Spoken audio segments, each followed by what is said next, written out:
Guess what? I'm live.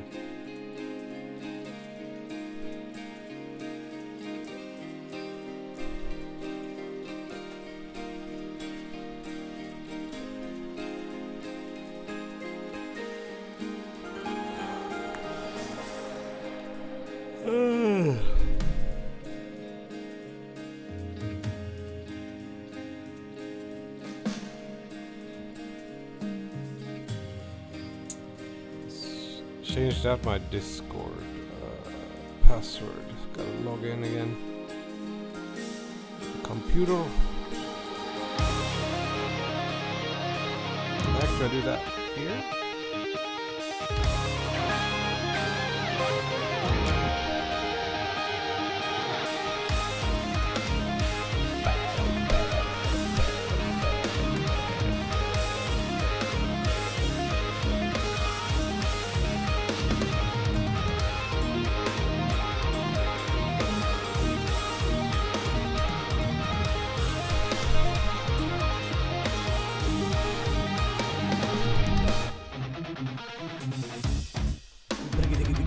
Oh, that's probably really loud music. 1 second. Bring this down to this level.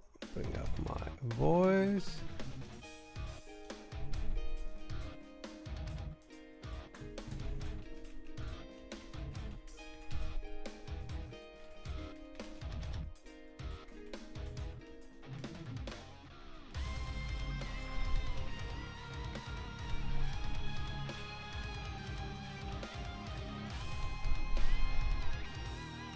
So we got this far yesterday.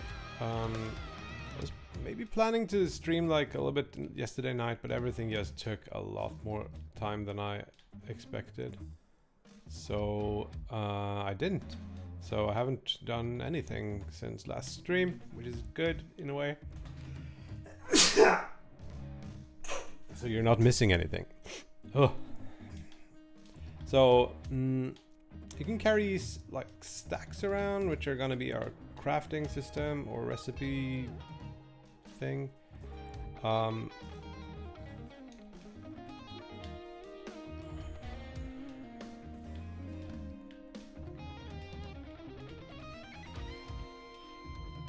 Yeah, we can make these pretty large stacks. And the larger the stack, like this one you can carry out pretty easily. This one you can hardly move. It's really good to move shit around with a controller. Everything feels smooth and nice.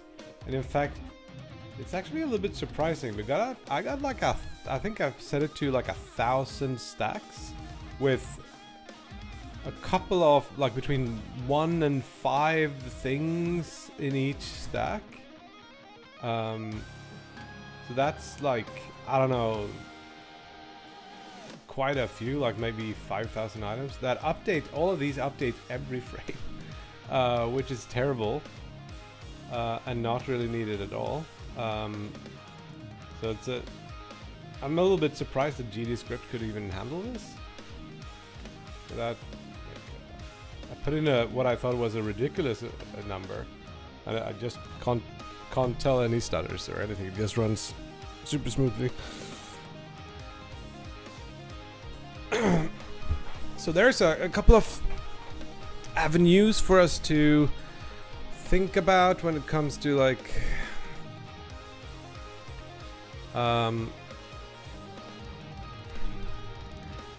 when it comes to the next steps here, and we could make the UX better. Like, it's hard to stack things on the keyboard because you gotta let go of the arrow keys and to press F. Like, the simplest way would be to just use the space bar instead, because that's your thumb, right? Or if you could choose where to throw and what to pick up with a mouse instead.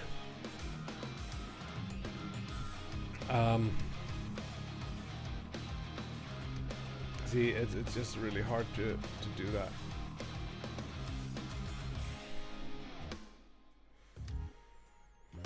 I feel like when I'm letting go of a button,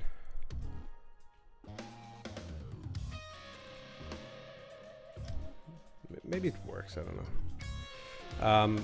But then there are a couple of things. Let's see if we have our...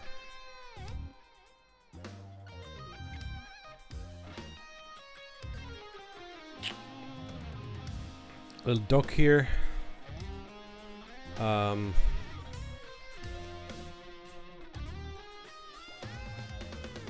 So let's write out like to do, and then let's make a couple of points. So first thing we could do is like make stacks cost shadows, and it needs to have like a area collider thing that yeah, just an area collider thing for enemies player, so that something can happen when something is in shadow, and then the visual or the rendering of the shadow. That's one thing. Then we got the fire, which should be able to like be a stack, burn from the bottom using whatever recipes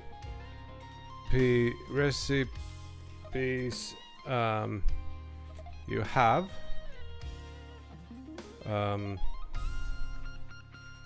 Multiple items. And then it needs some kind of like health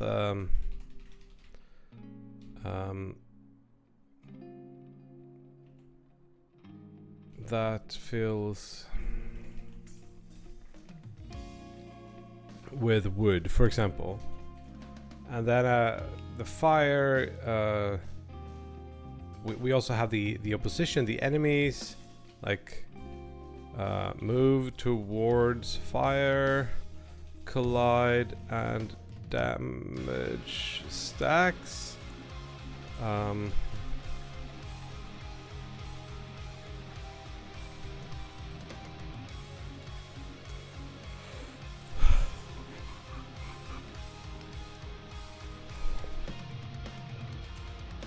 I put it on the fire, which is like the recipes.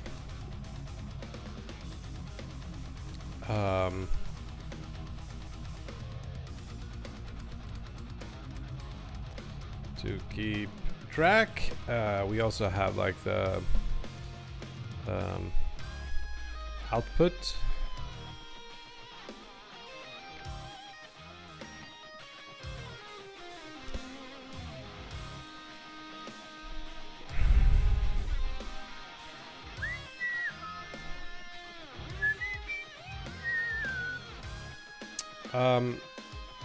We have been almost entirely been doing like non-gameplay stuff. It's mostly Jews, like moving the character, having him, or whatever they are,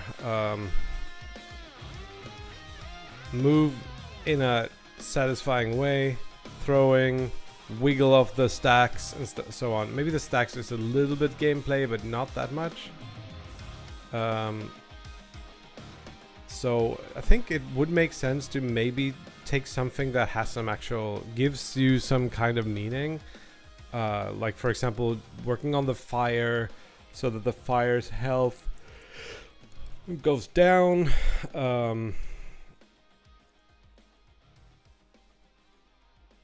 Something like that could be good.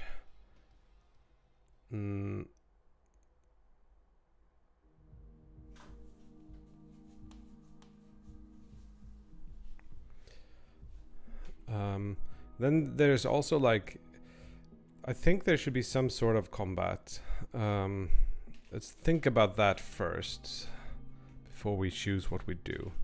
So one thing is like the enemies will attack. How do you attack the enemies? I'm thinking like turrets could be a cool, it feels like something you can pick up and place.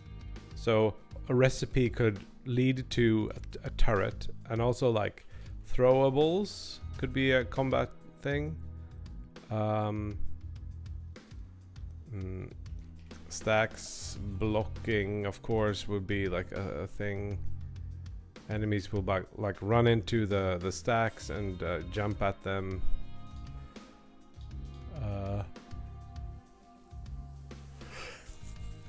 And damage. Shit.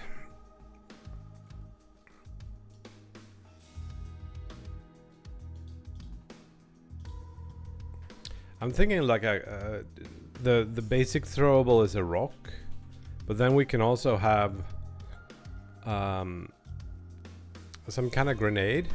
Maybe that's the easy. If you just put a rock in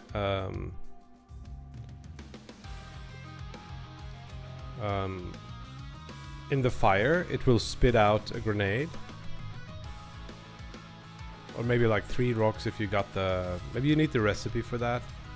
It's starting to feel a bit like it will explode in complexity once we get the recipes. We need like a UI for the recipes. We need to like have different things.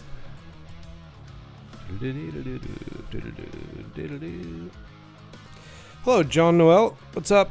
What's up in YouTube land?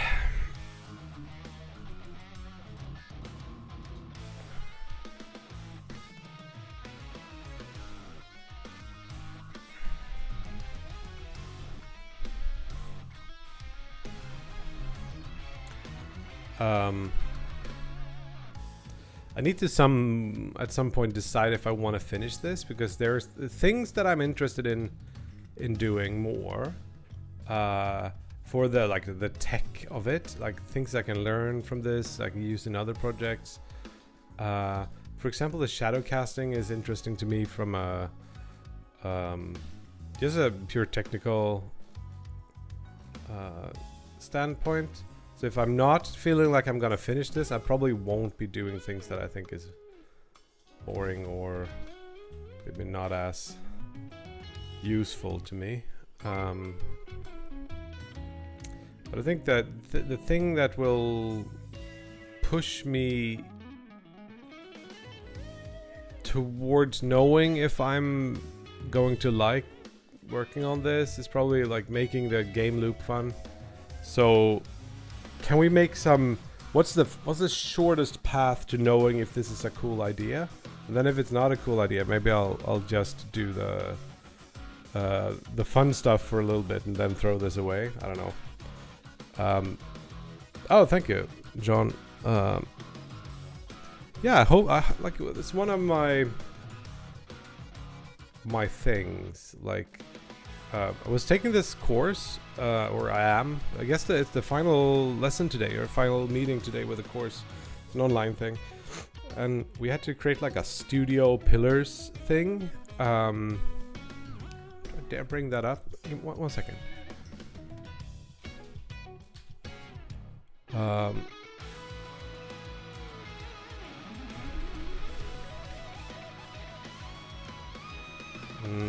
Yeah, there's nothing too weird here. These are the pillars and values that I came up with for our studio. And one of the core points here is that we share our knowledge. We should be streaming about like 50% of our time, and we also always take time to answer questions, and we try to gatekeep no information. So it's like really something that I feel strongly for. Just not keeping anything secret. Be very transparent. So yeah, good. Thank you.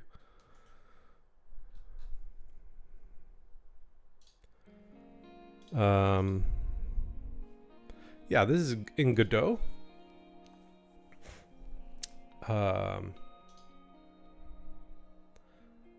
So I've been using Godot for I don't know how long, since the Unity incident in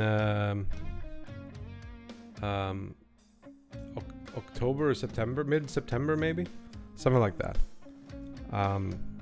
So I wouldn't say I'm a veteran yet, but I'm starting to feel like home in the engine. And yeah, like it's necessary for me to definitely, I think, to just try to have a community around me with people who keep me company and give me good ideas and keep me motivated, keep me on the straight and narrow too.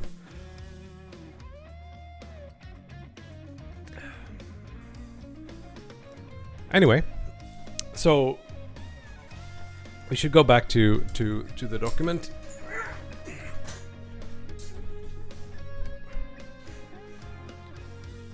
So I have so many OBS windows here, which is weird. Let's go back to this.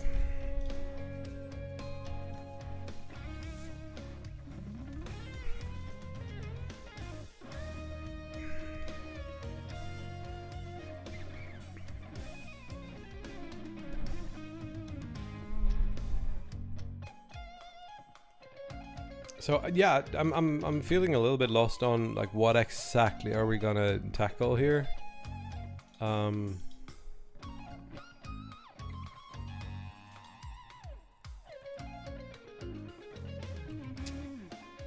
The things that you do from second to second in the game needs to be fun first, I think. Then comes a goal, and then it's like the in-between loop there of like figuring out, like picking upgrades or something to that degree. Yeah. How are the audio levels, by the way? Is the music too loud? Or too soft, maybe?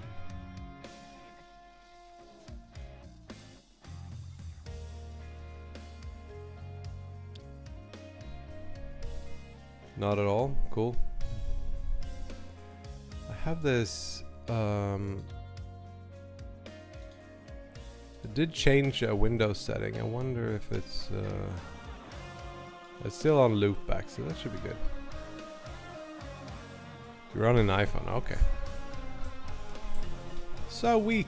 Yeah, you're probably gonna have a little bit of a hard time reading this.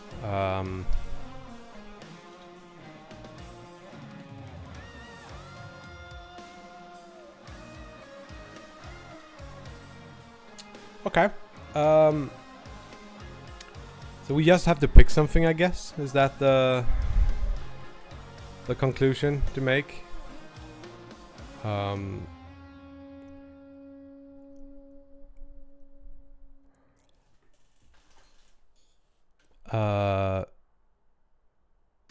Yeah. VODs are saved on YouTube, so you can always watch the VODs there.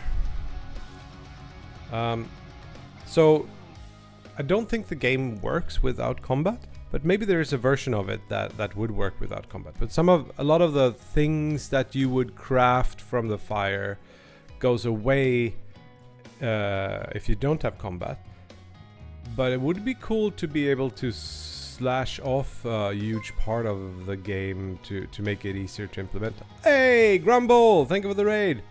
Welcome, raiders. Pixes, Booyah Grumble. How is your stream? What do you do? Oh, Red Cabin. Someone said you were a Swedish, Red Cabin. Is that true? Did I know that? That is true. Cool. So, welcome, raiders. We're thinking of what we could do for piratejam. I've made this simple prototype of lil dude that can stack shit. And I think it's pretty juicy so far. But I don't know exactly what to do with it. These stacks become really unwieldy after a while. But everything seems to check out. So we're trying to figure out what's the next step.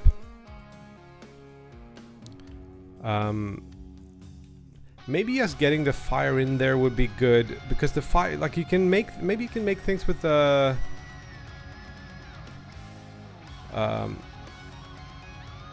with the fire, like some interesting mechanics. So you gotta feed the fire. Maybe that is the first mechanic we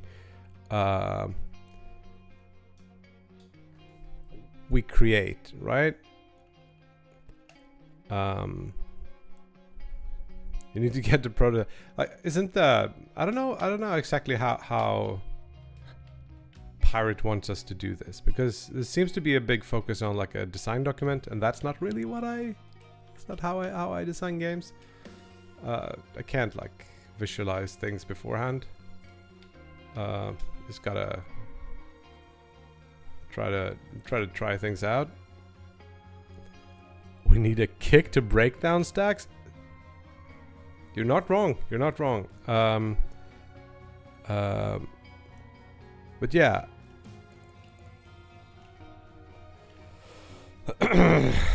Hello, Doctor.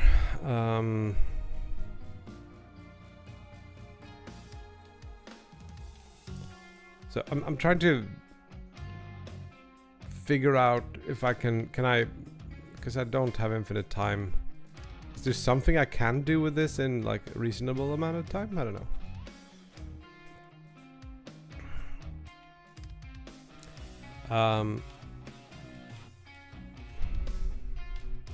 This stack is unwieldy. Who?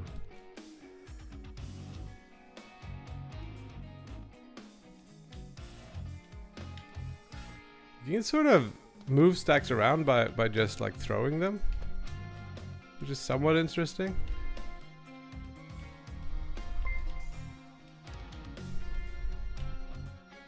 No matter how big they are.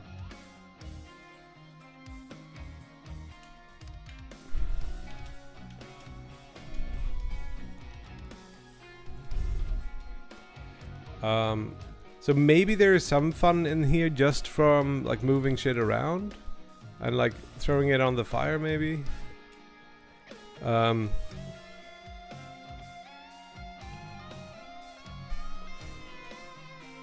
Hey, thank you for the raid, Grumble. Have a good night. See ya.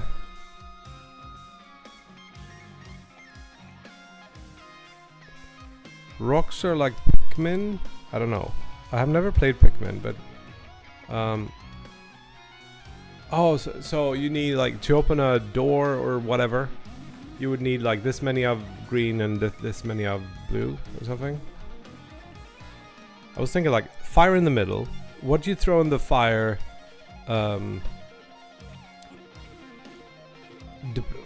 Like you have different recipes, like 2 rocks and a wooden thing. If that's at the bottom of the stack, it's gonna burn that as 1 unit, and it will translate that into something like maybe 2 rocks and a stick could be something that maybe it's like a spear or something, or I don't know, popcorn kernels. I like that idea. So you just like pop. That'd be good. Pixis says, I'm the opposite. I can plan projects intricately, but things grind to a halt when implementing. Yeah. Can you, though? Like, do you know that the game is going to be fun from just what you wrote in the document or on paper or something? Or does it grind to a halt because you don't really know what's what? Do you get what I mean?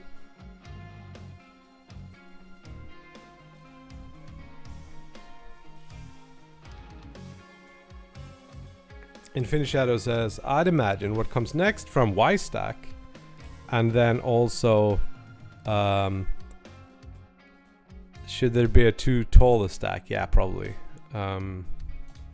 So yes, I was thinking, so I made a little to-do list. I was thinking about this game with combat and a lot of these like recipes that result, like you take a bunch of resources, throw them in the fire, and the fire throws something out. You pick that up and then you fight enemies with that.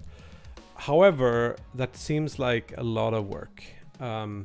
Would it be possible to just be running around in the forest, foraging for shit?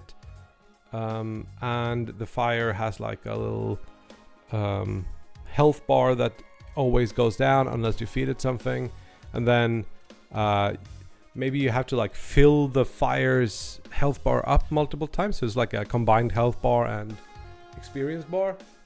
And when it levels up, it requires more and more fuel to be fulfilled, and it like drains faster for every level you level it up, and then you score it on which level you get it to, and then you can like stay alive by making a big stack of firewood or whatever, and use the time where you're not right by it to like go forage, go explore the world around or something.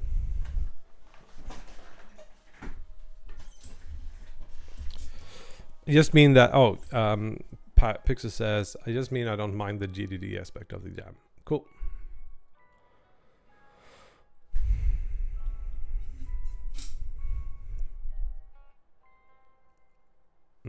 Y stack, so that's what you do next. Cool. Yeah, maybe we'll do that. So we need a fire. Let's first of all, we're gonna restart my window manager just to stall a little bit further. This is pretty quick though.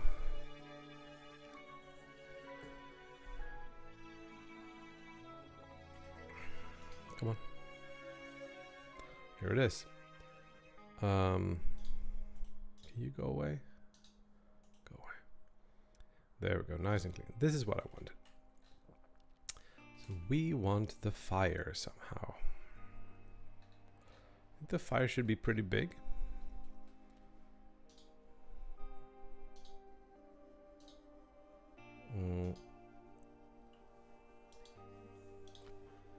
Make this a little bit darker just for the sake of, since we're drawing with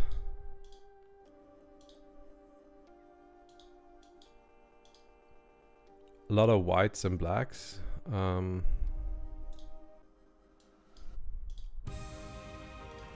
good enough. So I think fire should be like this somehow.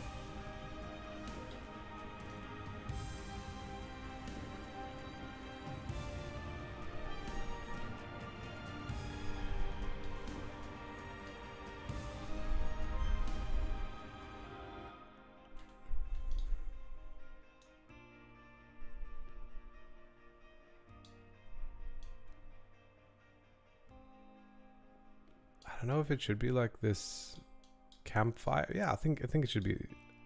In my mind, conceptually, I think I thought of it as like a campfire.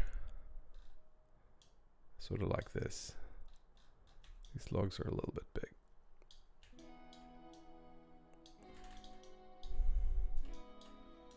We'll animate it later, maybe.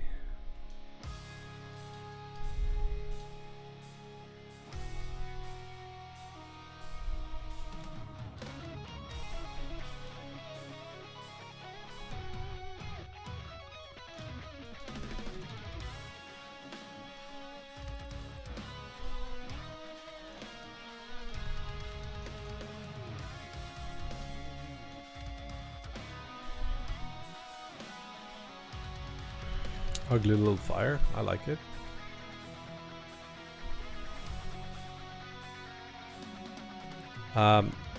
Here's another thing I've been thinking of. So these are really hard to tell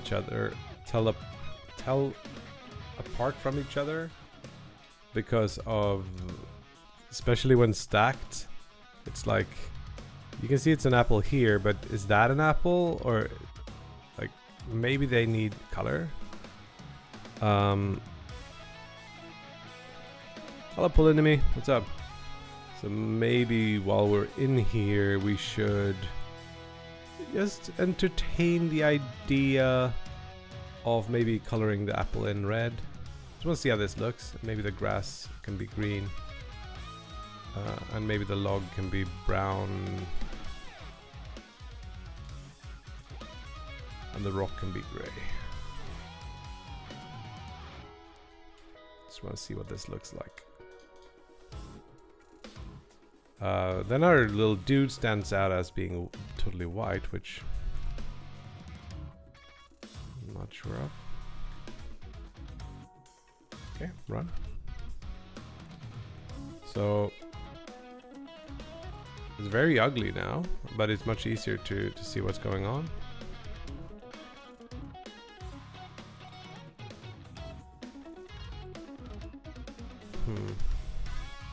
You can take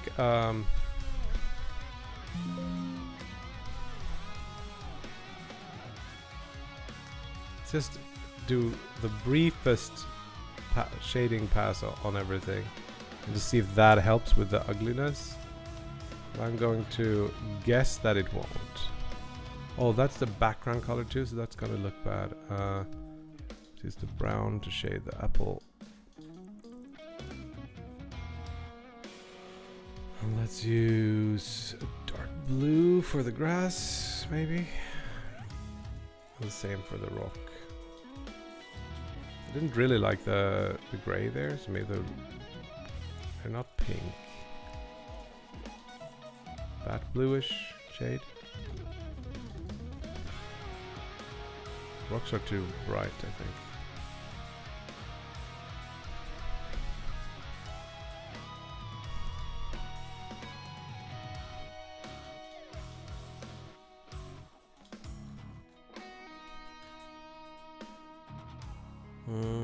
Yeah.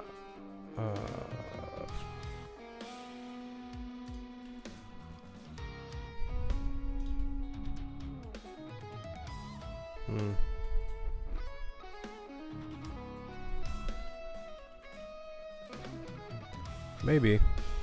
Hello, Refractium. What's up?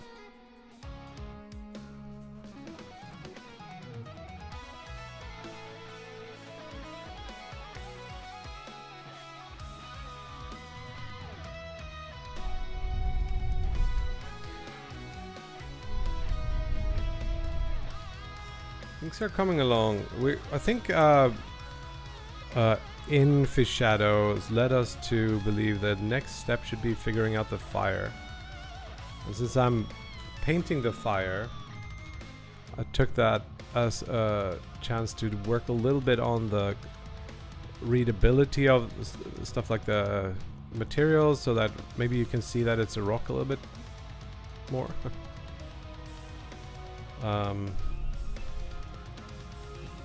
Maybe I'm trying out like having much deeper shadows fitting the theme, so like maybe it's a harsher look to some degree.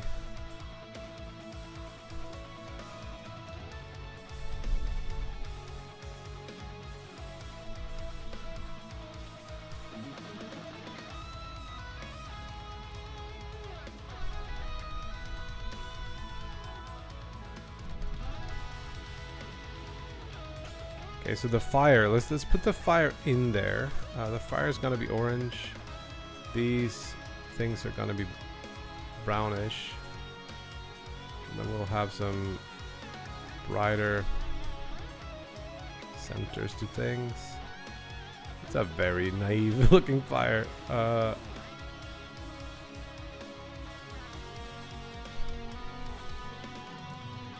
This is a sort of a magical fire. Get some of that juicy blues in there. Maybe we'll animate it later, I don't know. Or have some particle systems.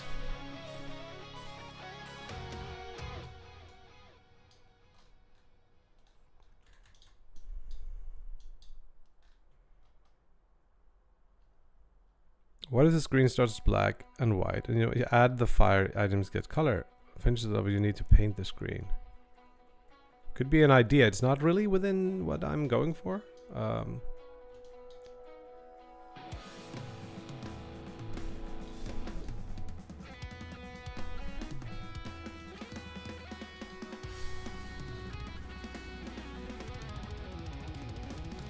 also thinking maybe I'm overshading this guy here.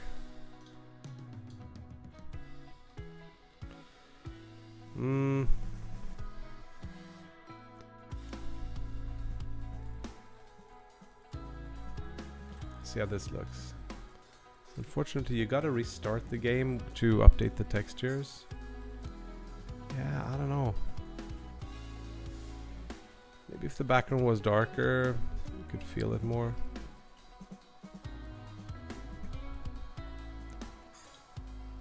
Everything has a darker tone to it, has not much light, and then maybe over time the items line them up, adding light.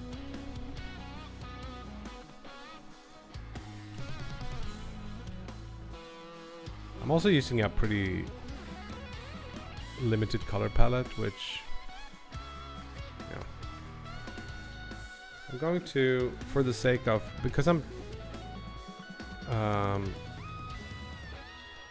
am using my mouse a lot, or rather I'm using my keyboard a lot to try things out.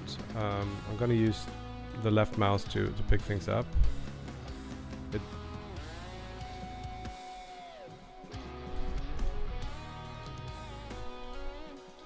It makes me want to also aim with the mouse. This looks less like a log now.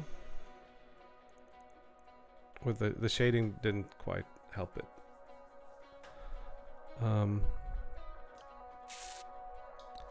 The black and white looks better, but it's not readable as what it should be, so I guess we're screwed in that regard. Could add like one little shade tone there. So when you throw this on the fire, what should happen? The fire should grow stronger somehow, right?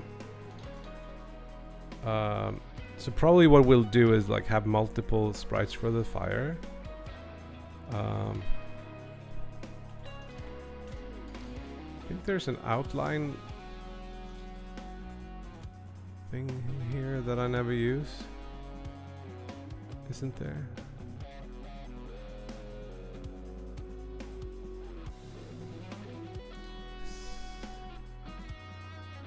I want this one. Cool.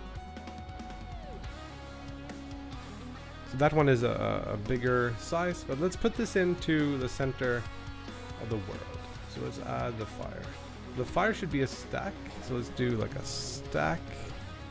Oop. And this one needs a collider, so a collision shape.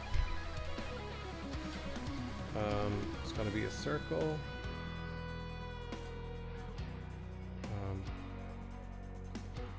And we need to like move the player closer to this. Maybe start here or something, or here. We're going to use a little sprite here, and we're going to change the animation here from 8x8 to 16x16, and then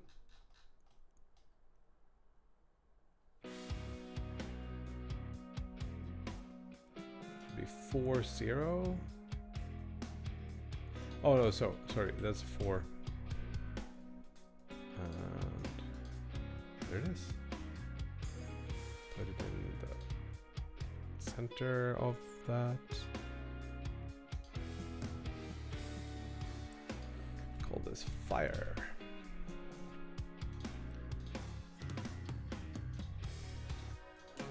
You see how it feels to run around it? Shift O? Nice, thank you. Shadow. We don't have a shadow on the thing. I guess we can.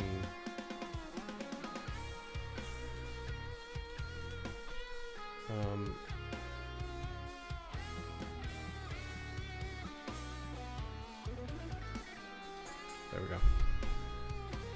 So we need some things for this fire to work. Like this is a problem.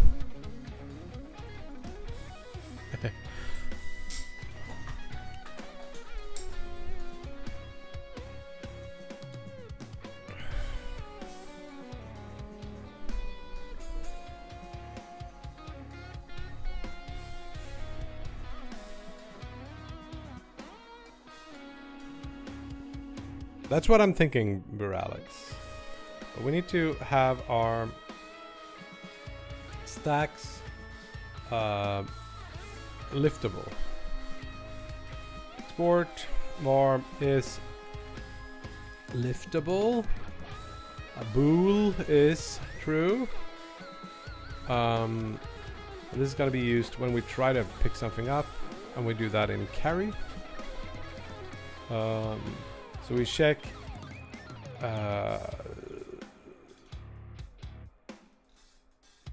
process carry, process not carry. If we go through all the things, if stack and stack is liftable, then we pick up the stack. Now we can set the is liftable thing on the fire to be false, and now we shouldn't be able to pick up the fire anymore. But we should be able to drop things on it. But that's kind of hard with the current controls. Ooh. What happened?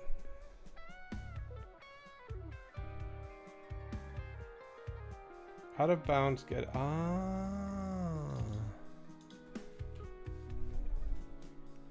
So we do this var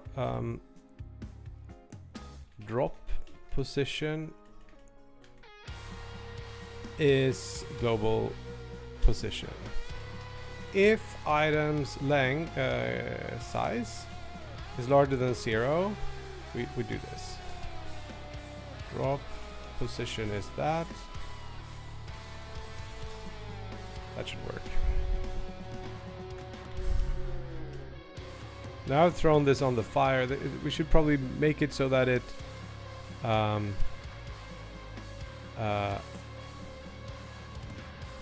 like renders in a different order. I think we can just modify the sprites Z index down.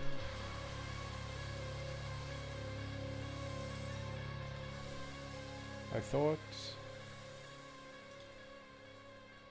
nothing seems to work. But if we do like, maybe I have to restart this. Not sure. Because it would be nice if you could see what's actually going in there.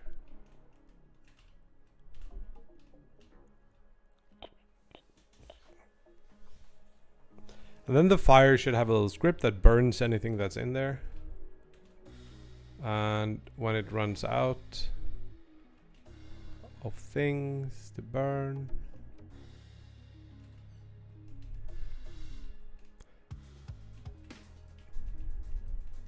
I missed.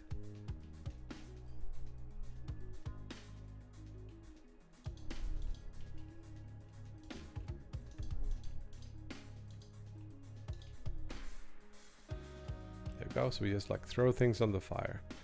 I don't know why the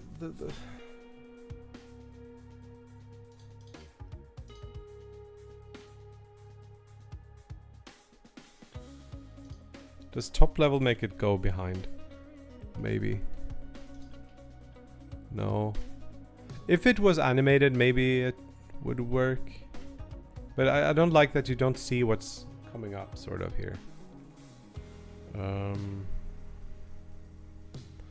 But let's make the fire script here.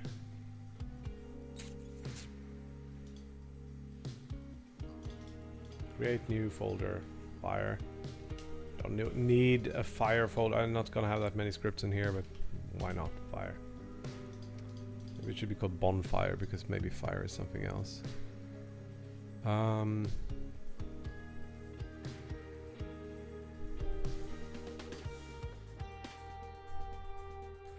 Maybe, yeah, maybe you have to light the fire first. We can make the opposite game of the new Hello Games game. Light no fire. We can call this light a fire or something. Anyway, so the fire should be extending a stack. And the fire should be class name fire. and let's have an export var burn rate is like one item per, or like it burns, burn interval, let's call it that. And it's gonna need other stuff like its health and stuff, but I just want to see it like burning through the items. Light a fire by Goodbye Games. That's awesome. So I'm going. There is this thing that I always use in my games called a time manager. And I'm going to be nasty and just copy that in here. If it turns out you cannot do that by various rules, I will rewrite it or make it publicly available or something. That's not how you set a spell system.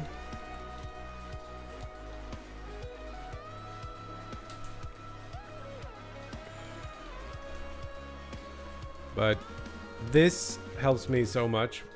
It's making the interface for stuff so much nicer. For the time stuff, I mean. Let's call it time. And this is my savior.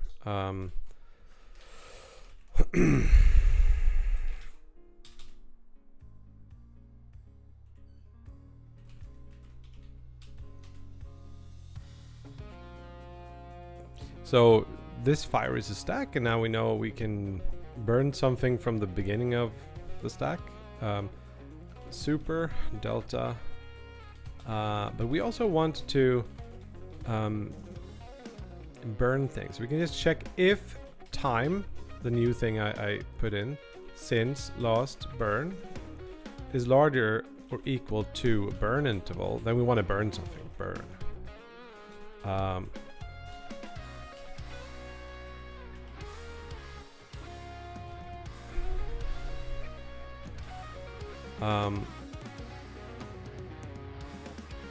And the way we do this is we pick like item to burn is gonna be the first item in our stack. So I think that's called items 0.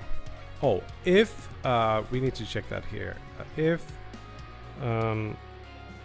items count no, item size equals 0, return. We don't want to burn then.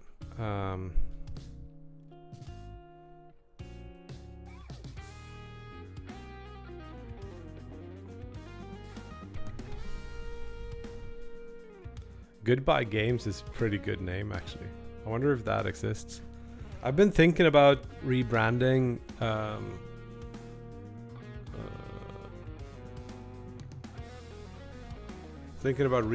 Cuddle Monster into something else. Like, Goodbye Games is pretty good. It's a little bit too friendly, maybe for my thing. So we remove the item and then we queue free the item to burn.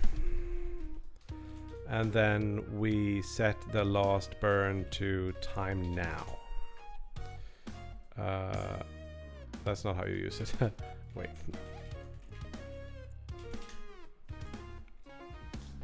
Cool, let's see if this works. So every second it should burn one item. So grab our thing. Does not work because we haven't attached it, of course. How often have I done this mistake? Every time. Every single time. And then of course, since it's not the same, this shadow, I think we can just hide it for the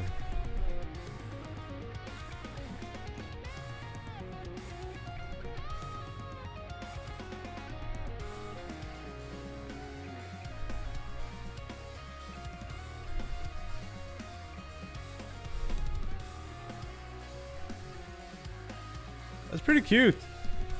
Little effect on it, and yeah. So this area, collision shape here, I want it to be pretty easy to hit. So let's make the radius bigger, like this. I think I want the little circle.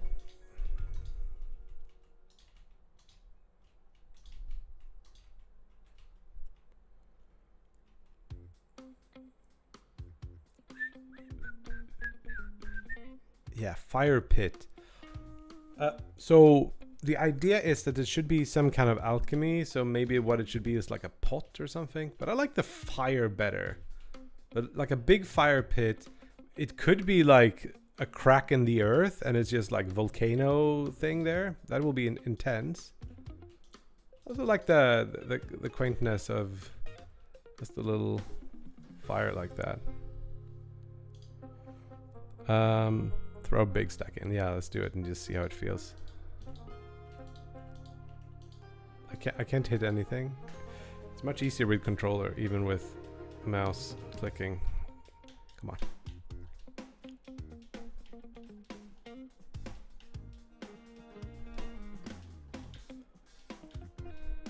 on. We need the little circle to snap to and maybe highlight the stack.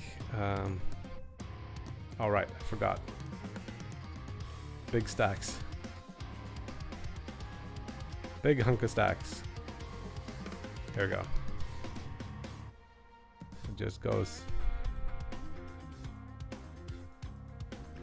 Max stack size, I don't know. Maybe. Yeah, thank you, Synapse.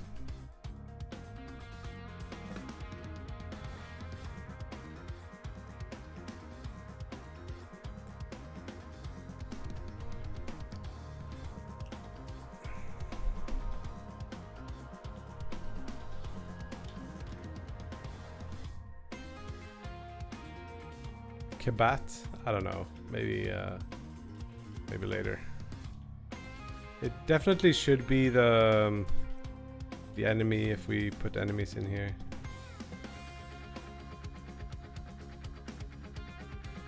Also, our stacks.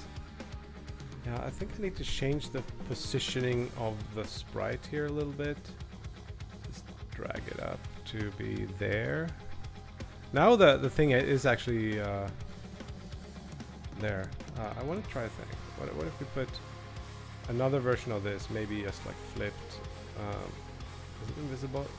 No, it's somewhere.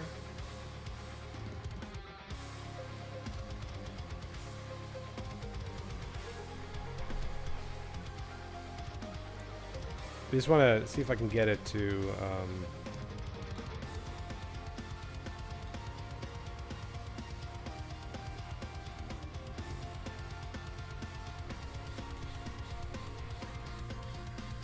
be like in between those flames. That looks pretty good. Now the front sprite should be a little bit smaller, and then I should have them animated. And something should happen when you like throw something in, like a little, and they should be like animated, and it should animate faster or have another animation when there's actually something burning.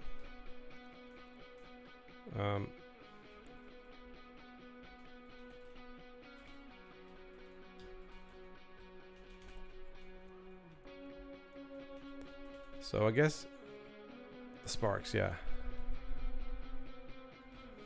Can we, when we are carrying, I want to make it more easy to see where you're gonna throw.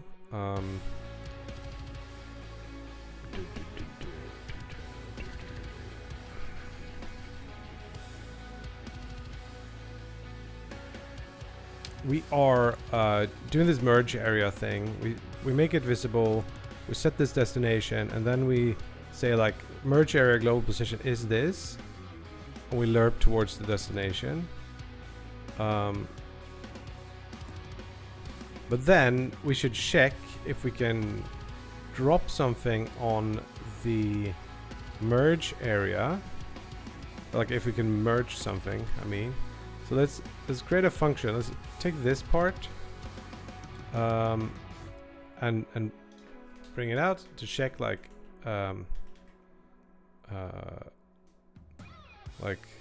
get merge stack, something like that, and that should return a stack or null.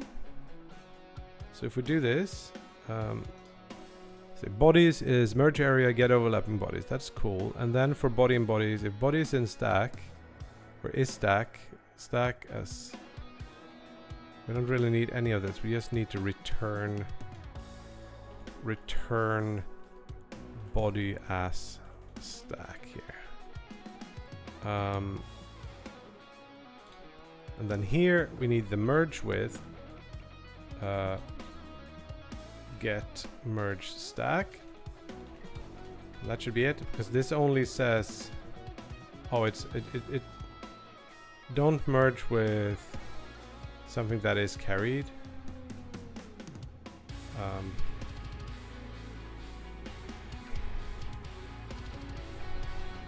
I will redo this later.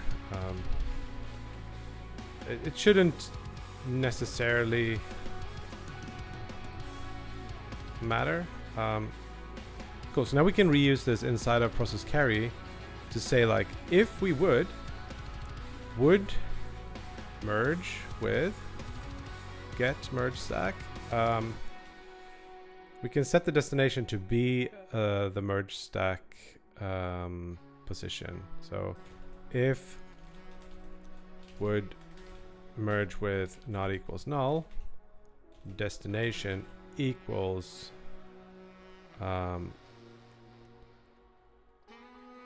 something,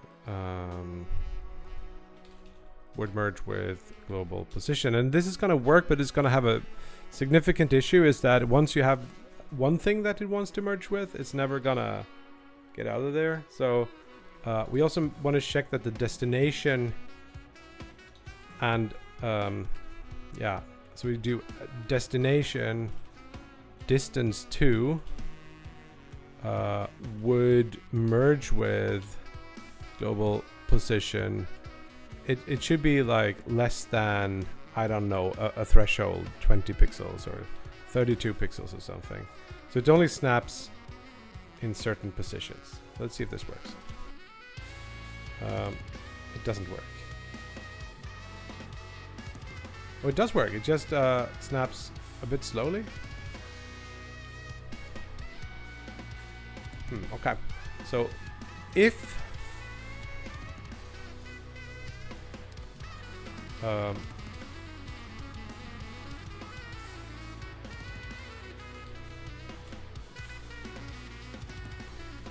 we don't need to even set the destination there. We can just, because what I want is like a good old snap, so you can really see what's going on.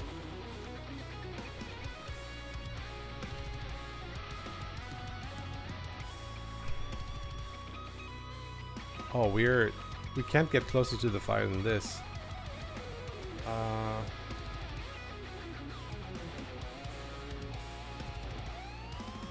Because the collision shape is so big, but it doesn't need to be that big now when we have the. So let's just do 16 here or something. Now we can get a little bit closer. Also, this little thing here should always be on top. Now it should be easier to just have it stick to things like that. It's a little bit finicky still.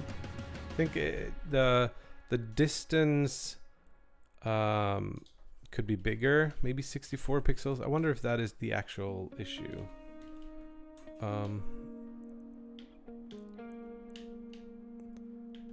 It's kind of hard to get a certain one.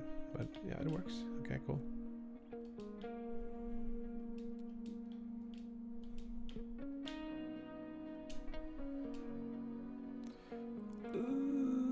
Yeah.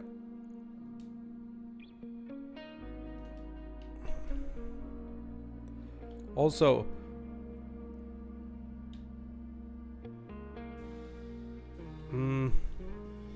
it sticks a little bit too well now, I think. Because now it's really hard for me to switch this out once it's stuck there. So what probably should happen is like if I'm aiming in a totally opposite direction of what I'm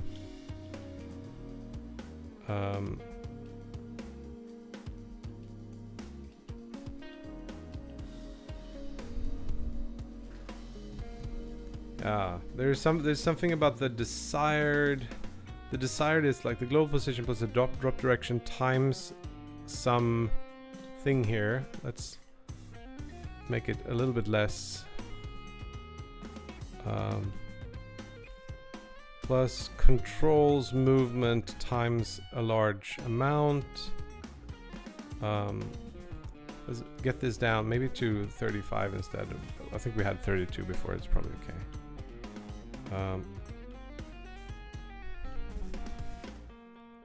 This is definitely not like perfect, but it's probably pretty good. I also think if the little icon always were on top, we would be better off.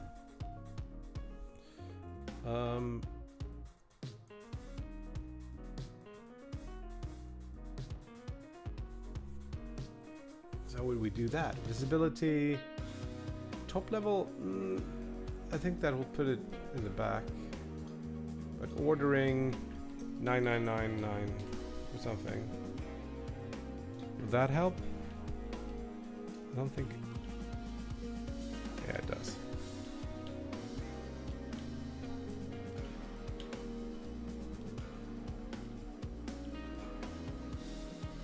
Cool. Now let's do a quick pass on the level generation. That's in game. game.gd.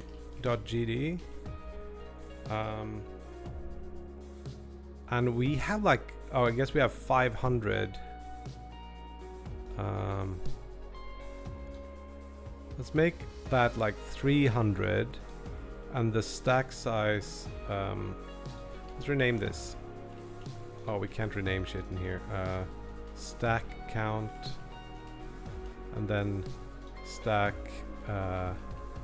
min size 1 and max size 5. So we want to get min size in here.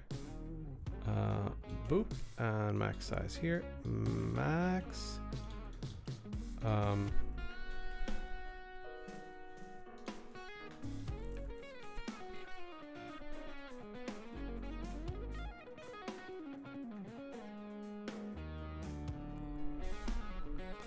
Someone did recommend a kick button, which I think is a good idea.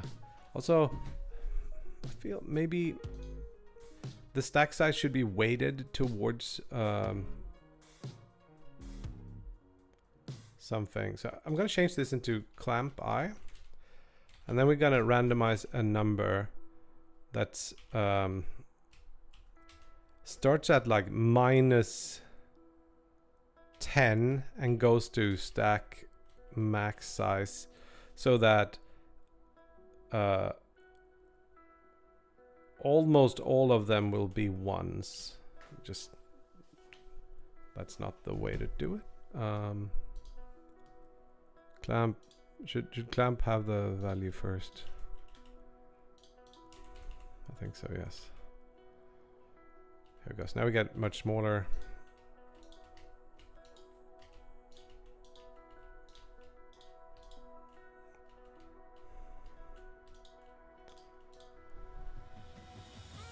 Oh, here's our thing. So maybe, I mean, we could say something like, why is it no longer on top? Did I undo that? Yeah, for some reason I did.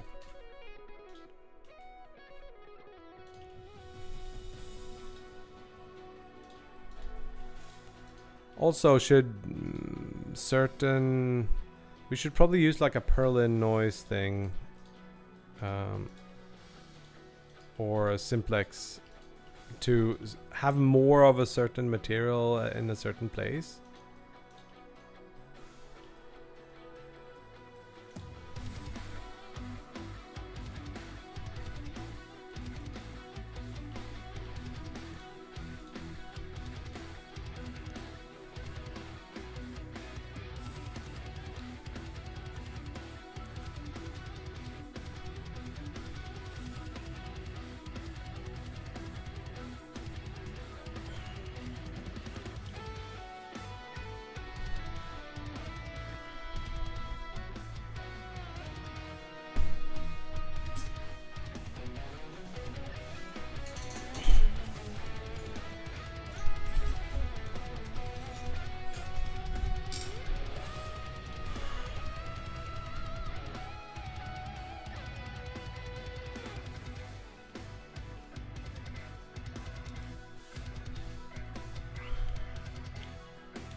So let's say firewood is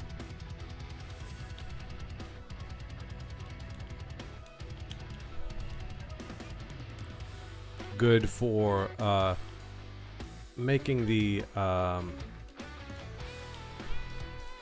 fire survive.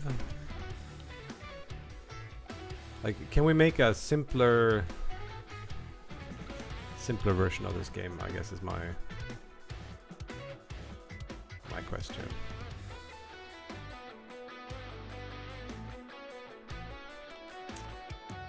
I'm also, wouldn't it be cool if there were trees that you couldn't like pick up, but when you break them with something, like you have an axe, it's like Minecraft all over again. Or Minecraft, whatever that was that Notch was working on for some game jam.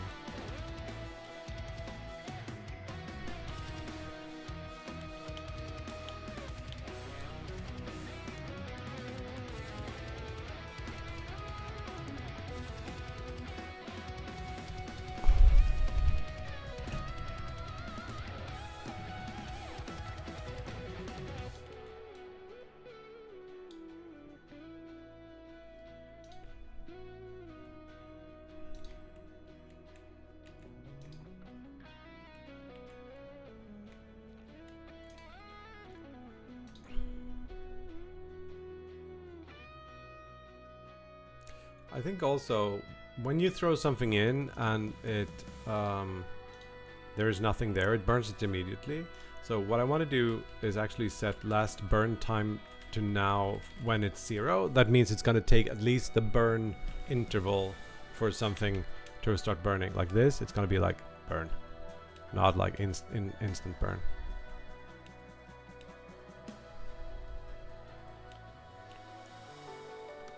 I think that's pretty cute. Throw a rock in, it just burns up. We could set the burn time to be like dependent on, like a rock might burn a longer time. So if you overstack the fire with rocks, you'll have a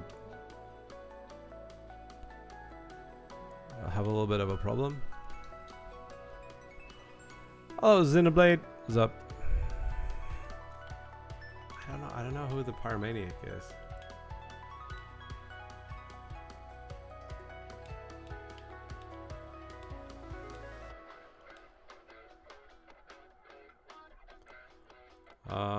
Yeah, we don't really have a gameplay. Should we do the health bar sort of the fire, so that I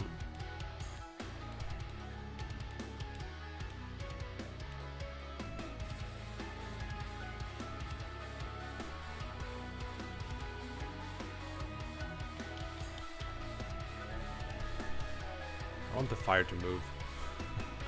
I guess doing all the like unnecessary shit first. Just on brand.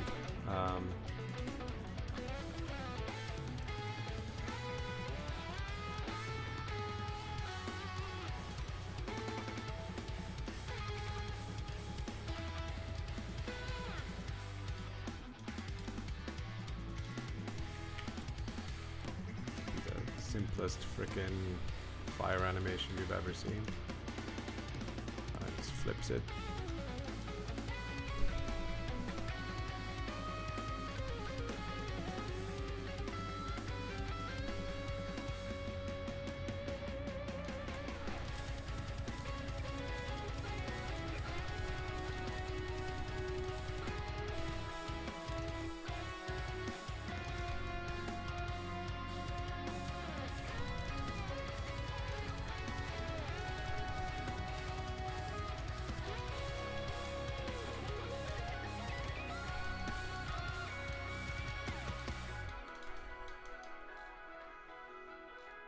That's not the best, but it's okay.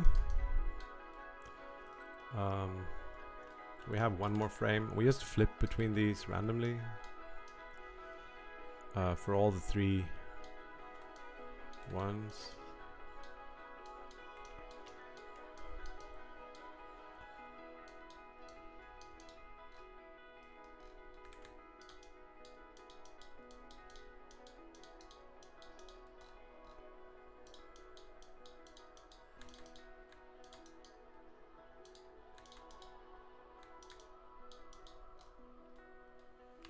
Great, that's gonna look amazing.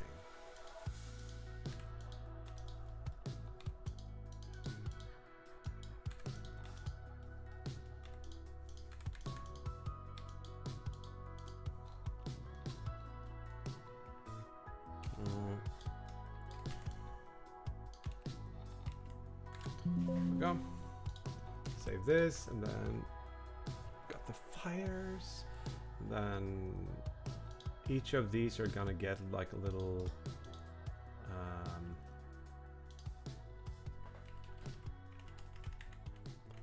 fire animation.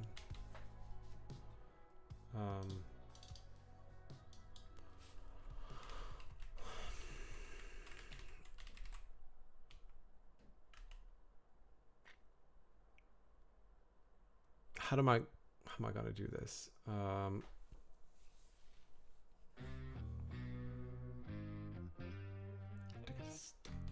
This should be sprite 2D, and if I just set it needs to be on an interval. Export var change interval 0.25. Lost change.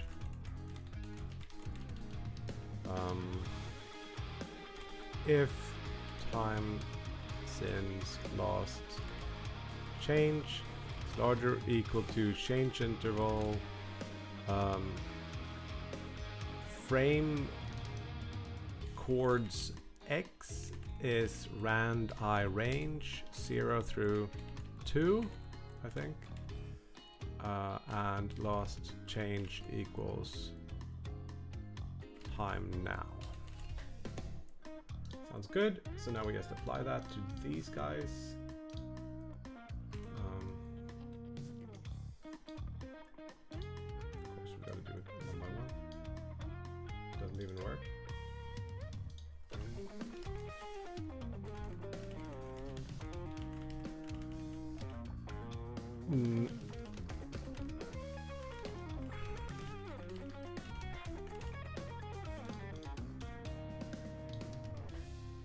What? Why?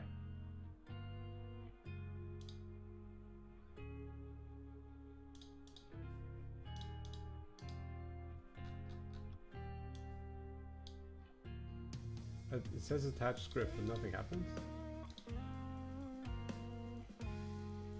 There is a script on there, it's just broken. Okay, now there is a script on there. Burk, burk, burk. See if it works.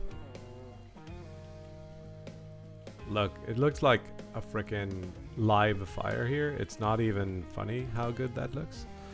Can you pronounce your name? My name is Hannes. Oh wait, what's happening here? We got Cock Carter. Hi. Sormo wants to wishlist. That's something everyone should do. Yeah, I'm Hannes Ron. Or if you want to go by my other name, it will be kebab skal. That makes sense.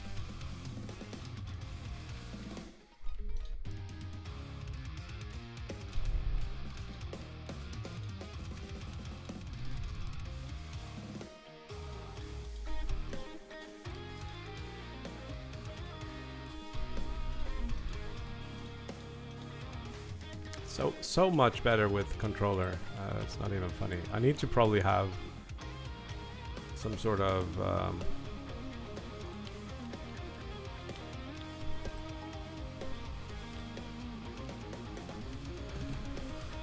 something.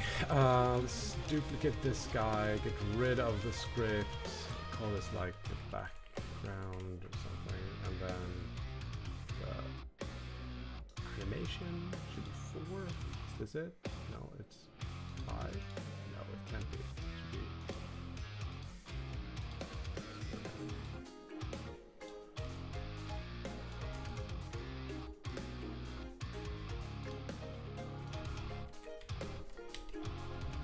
See how this looks.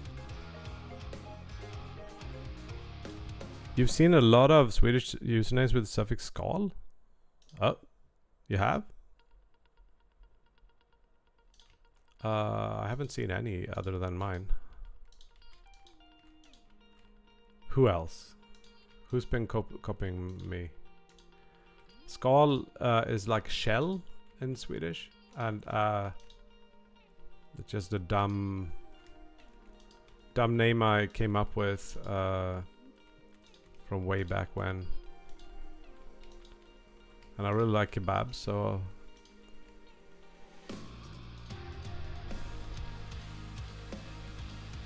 something. So the shell of a kebab, some people say.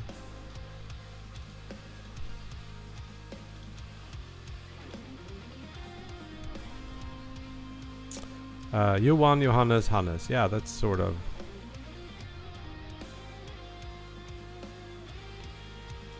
That's sort of it.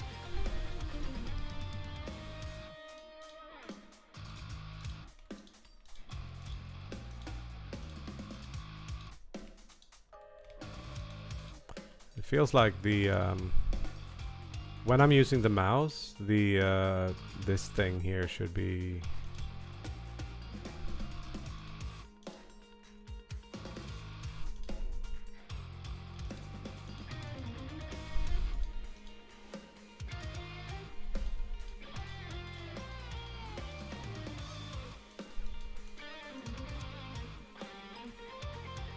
no, the fire's running out. Gotta put some wood in.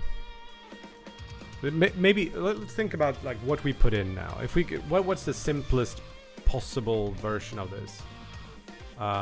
What if we put in wood? That simply increases the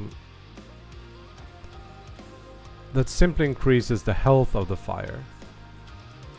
Throw wood in. Oh, now I have a little bit more fire. Throw a rock in. What should happen? Throw an apple in, what should happen? It's like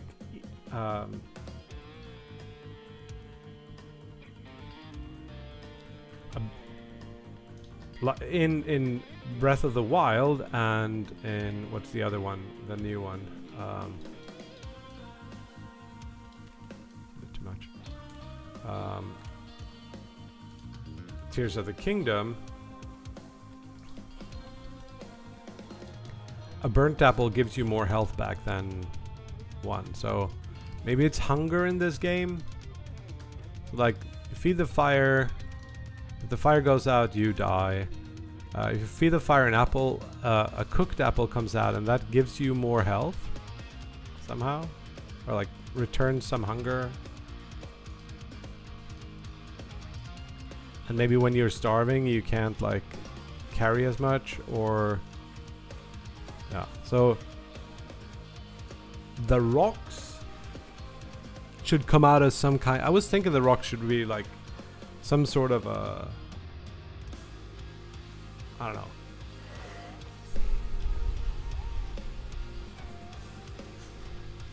Yeah.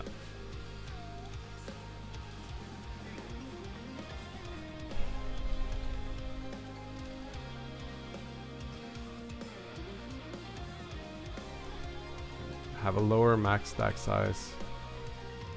And if we do this, like, it should be almost only once. We had all these ideas that were revolving around combat. I want to get rid of the combat just because, not because I don't think it would be fun, because it would be hard to implement in the time that we have. But maybe it should be combat. Because we used to have this idea of like building up these walls with the rocks so that enemies can't come through. That could be the like basic thing. So enemies will just try to get to the center. Maybe sometimes it's easier to make a bigger thing because it's hard to come up with something else. Oh shit.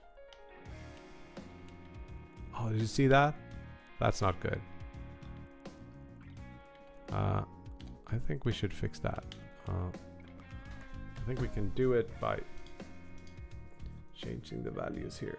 So these don't have C as relative. Y sort enable.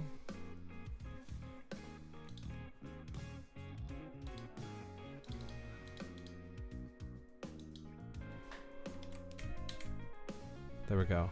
I think this is it. And now when we throw it in, it still works. There's a beginning offset of this stack that's higher up, and we can fix that by just moving the sprites.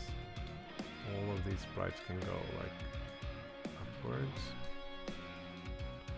Let's see what happens. Throw this in. It's not great.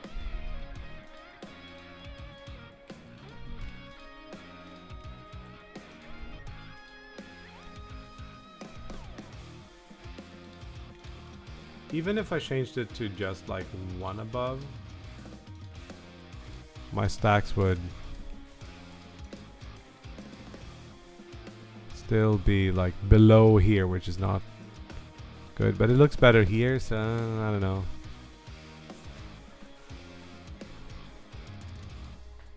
I like combat. Sword and shield. Yeah. What are the blue sprites? These are rocks. Can't you tell?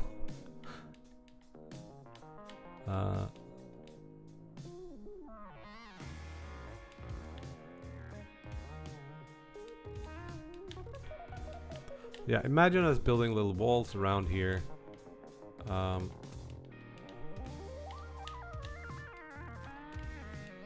It's not really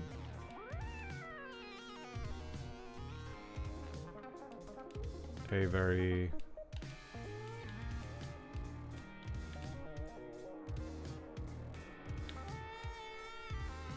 secure fortress, because it's also hard to put them close enough. But the idea was some sort of like almost like a tower defense thing. Like, I know enemies are gonna come from this side. I'm gonna protect my fire from the enemies, which will be some sort of shadow creatures.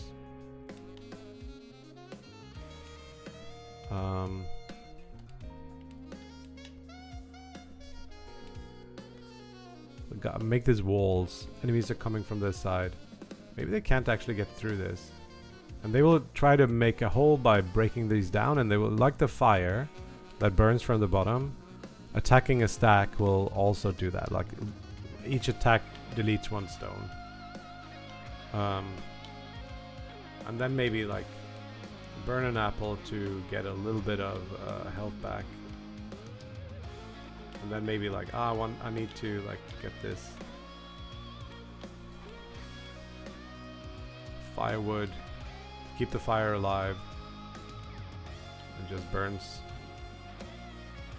There's some interesting things with the burn rate, where you want to keep the fire alive. If it burns through things too fast, yeah, is it simply when it doesn't have anything to burn, it starts to go down? Like the health of the fire starts to go down? As long as it has something to burn, it'll just keep burning. But if you upgrade your burn rate, you can get more stuff more quickly. But your burn rate will also make it so that you have less time to feed the fire. Let's give the fire some health and work from there. Let's say we have 100 health to start with, and then we have a max health. Actually, let's say we start with 50 health, and every time it tries to burn, we lose some health.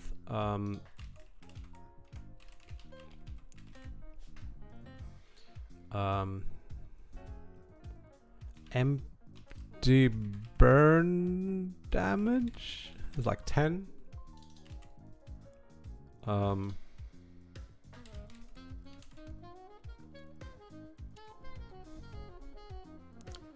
We're just gonna say like health minus equals empty burn damage every time, every second. So that you got like 10 seconds to fill it up. And then if health is less than or equal to 0, Q free, whatever. It's just like we're screwed.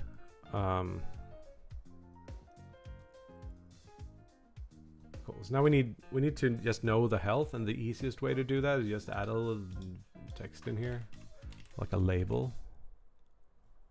That works, right? Or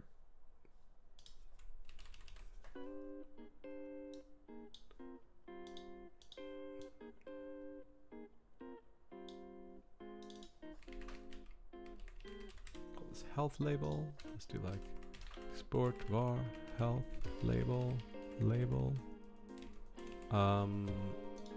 Health label is gonna be updated every time, I guess.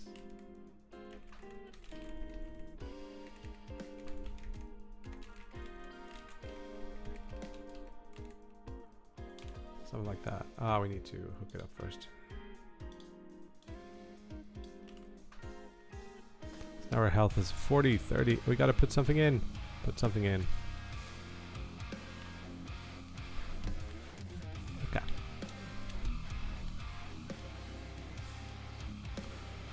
Burning wood should give us more health. That's the idea. So when we burn something, we check the item, and every item should have an amount of like fire fire heal. Cool. So it starts out at 10. Maybe wood is more.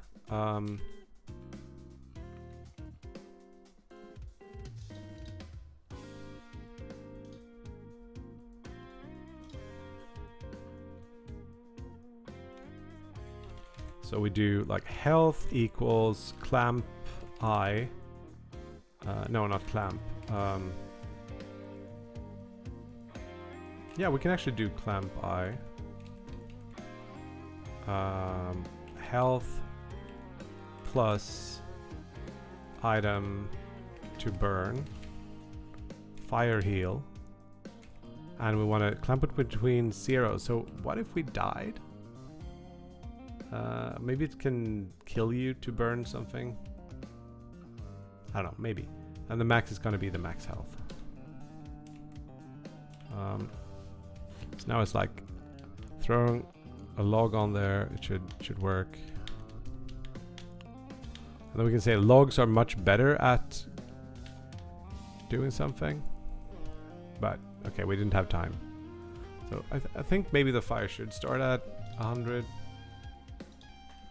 It feels easy to not have time to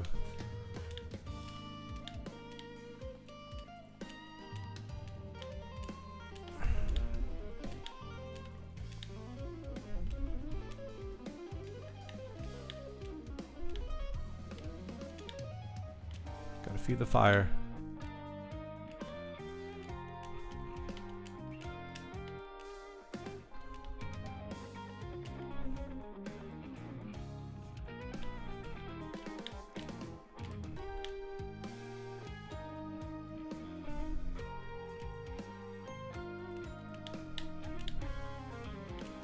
then we can balance like the different items with like how much they heal the fire.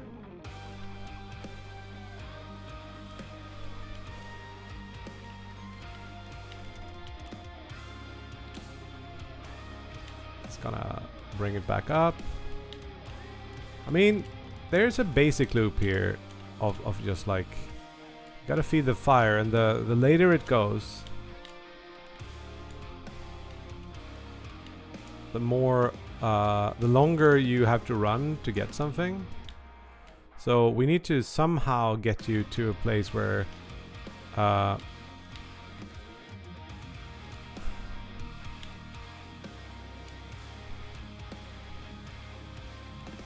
you upgrade so you have a little bit more time to do this. Because I don't think this loop is fun enough just to do. Need to get you in here. No, it was so close. Right.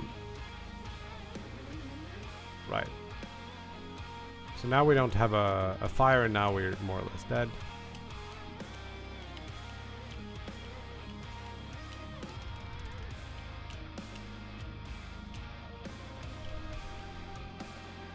Maybe the burn rate is way too high to start, and then this is what it should be like towards a later stage of the game. So the question is like, okay, you have one item that feeds the fire, one item that gives you something. Maybe like throwing an apple in, when you run out or run over the apple, it just gives you like a speed. Like a burnt apple is a speed increase. So just run over it, and you get some extra speed so you can run faster.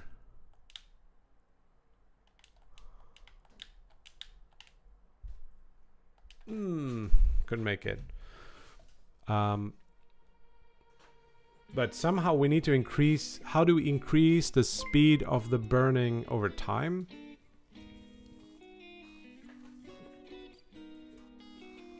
And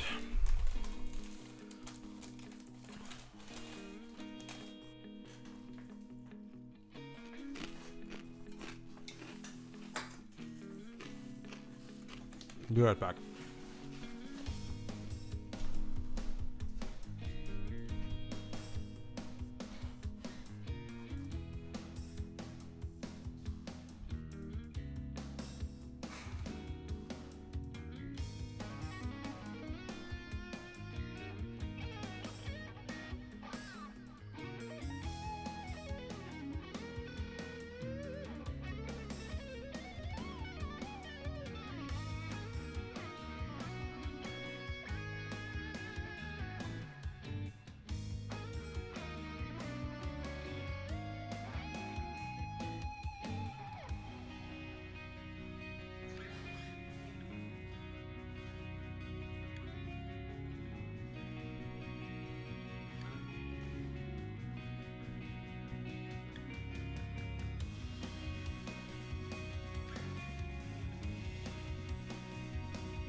Yo, Spires!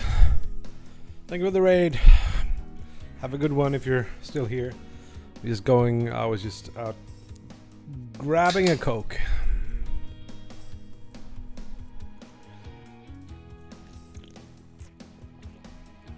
How are y'all doing? We are trying to find some sort of a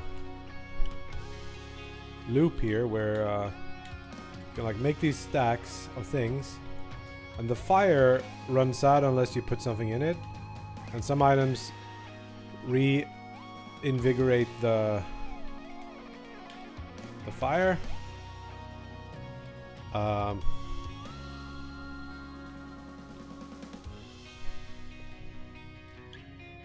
I was thinking like maybe you can get power up from burning some things, like for example, an apple, just when it burns, it pops out as like a speed increase, so you can run faster. Oh. Run out. I think the burn rate should be lower. Or the health higher.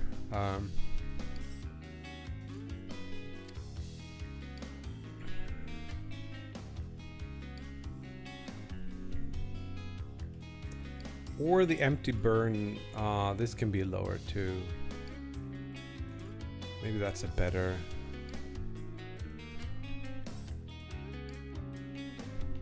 I just did a 10x, make the game easier.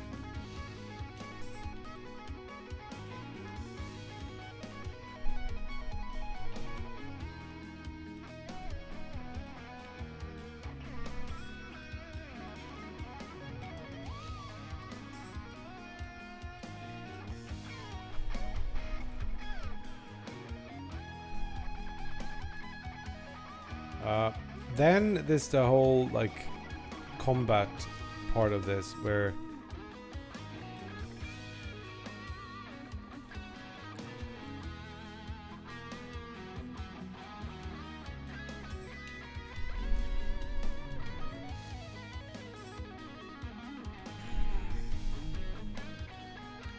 yeah, let's make a difference in how the different so like for example the log is good, but the rock shouldn't give you as much back, so it would be fire heal 2 or something. And the apple maybe is also 2 fire heal. So now logs are much better at keeping the fire alive.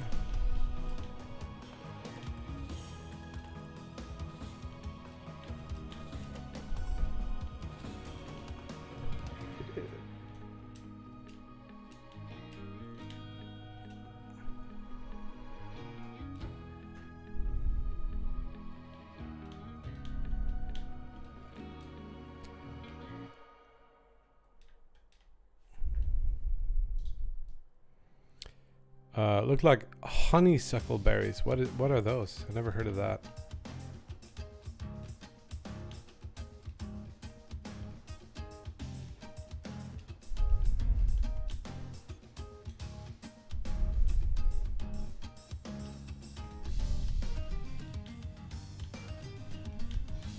I also feel like there's no tactic to this. It's just like grab whatever you have. Maybe the fire could turn blue if I burn something blue, or like some sort of...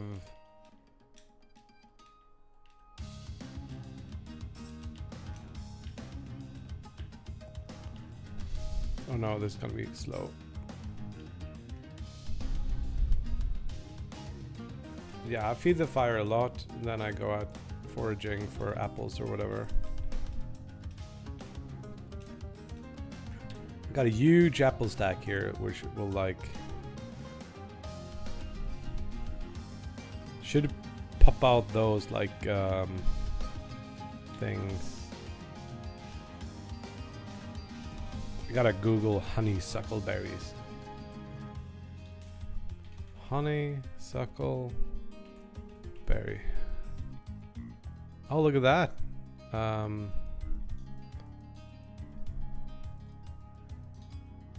They do look like those.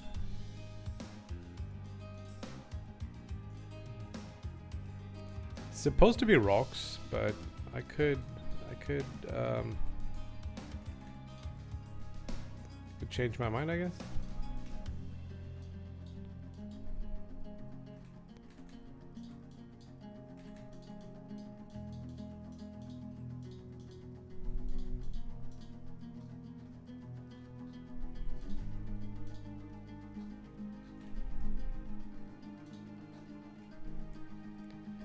Make them gray, but gray is such a boring color.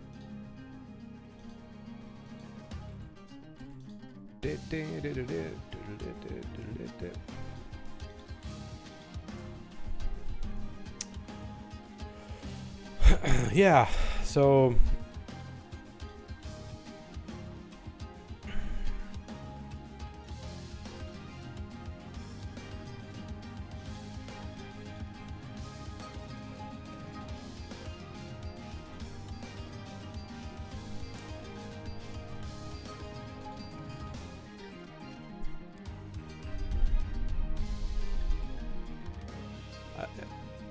Like there's some core thing in here that just feels pretty cool with the stacking of things, but I haven't really found a...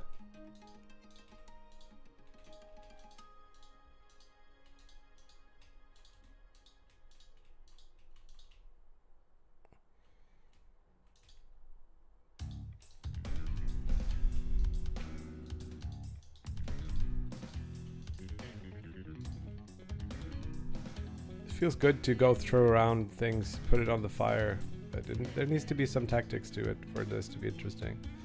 We could try the whole like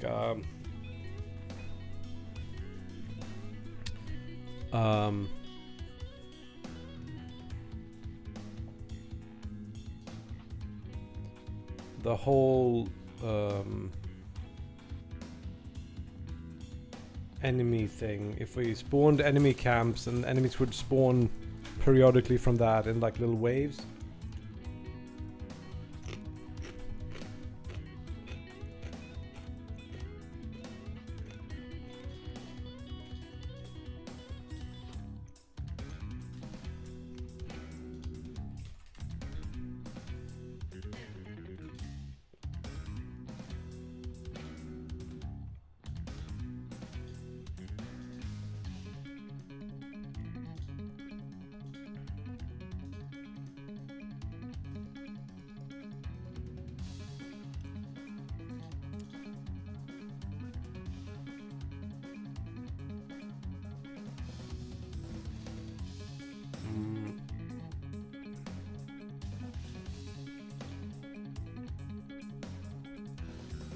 You can kill the enemies by throwing rocks at them, maybe? So maybe enemies are stacks. You can just throw a rock at them, and maybe when they move around, one type of enemy is just like two enemies stacked on each other. Make everything stacks. It stacks all the way down, something. What I want to do is go layout, transform, and do like a scale. So the text is not as pixelated.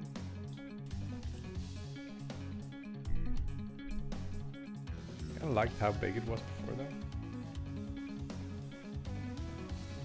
It should be 0.25. No, wait, it's 1 divided by, I think we're up at 7.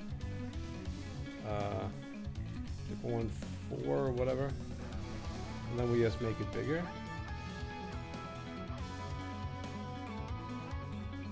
We'll get like a little better looking text.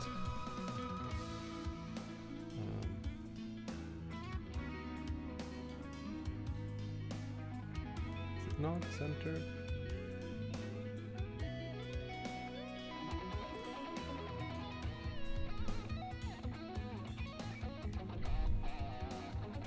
I think I liked it better when it was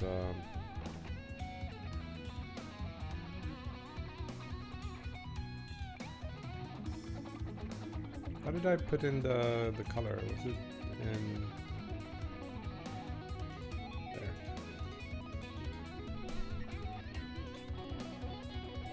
Whatever, it doesn't matter.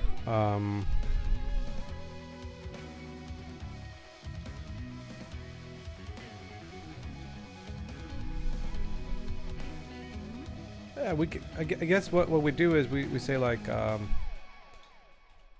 if we aim at an enemy and throw a rock on them, they will die. They will poof. And bigger enemies, if you throw a bigger stack of rocks on them, that'll be better for them too. Will they attack you or just the fire? I don't know. Maybe you if you are nearby, and the fire if you're not nearby.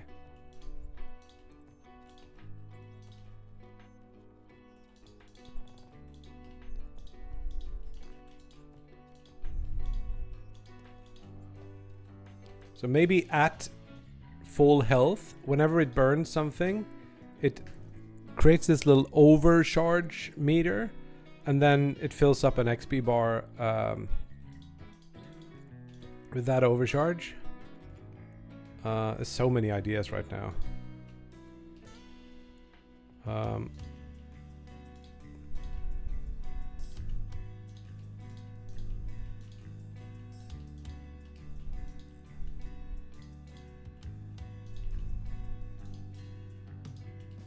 can like throw an apple at an enemy and then it does like 1 damage, and you throw a rock on them and it does 10 damage per rock in the stack. So you can make huge damage on enemies if you throw like stacks of rocks.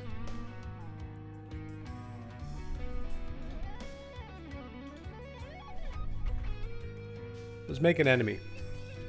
That's the idea. I think we also probably should create like a Git repo or something, because it's starting to be easy to break things.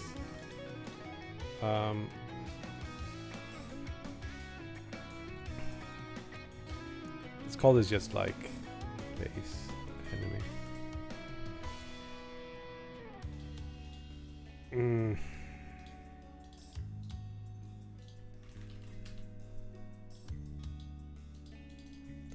Base enemy extends stack then.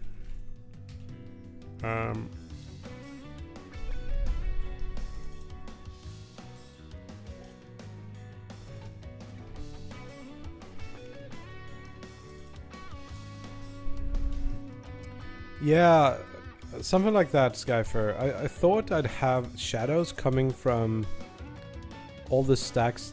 All the tall stacks should cast shadows outwards, and maybe enemies move faster in the shadow. That was what I thought. And then enemies spawn outside the level range area radius.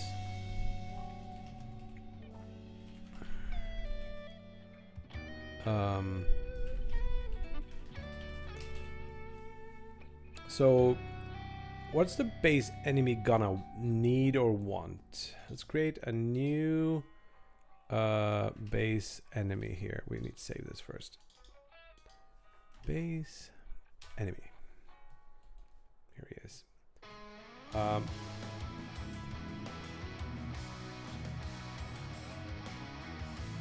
So what I want is, if you are close, it should run towards you, and you have some health.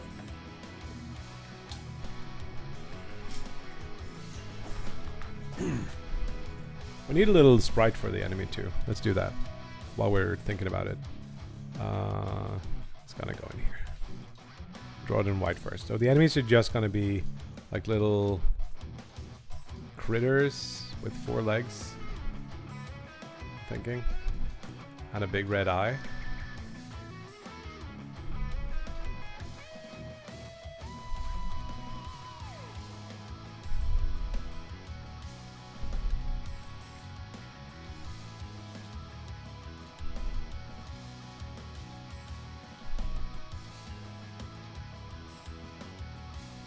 They probably should be black to be fair.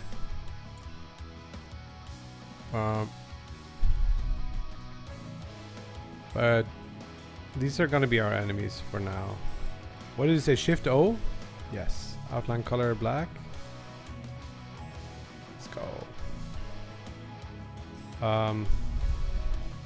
Just for the sake of it, we could make a sprite where it looks like they're moving a little bit.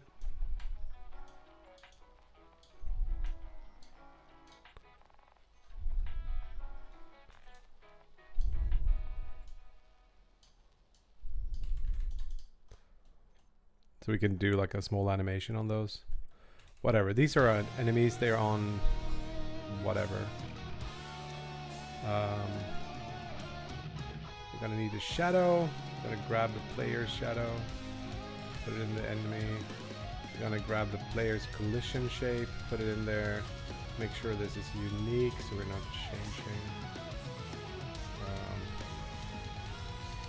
Let's put in an actual sprite. It's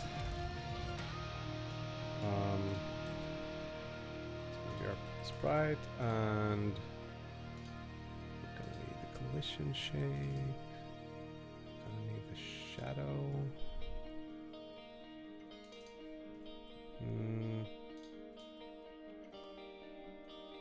Which order should these come in? Shadow is below. Okay. Collision shape. Doesn't matter.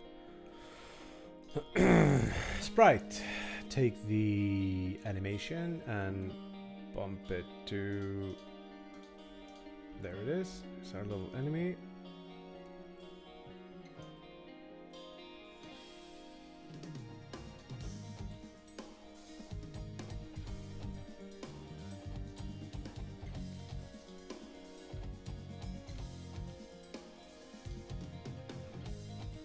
Slightly bigger shadow.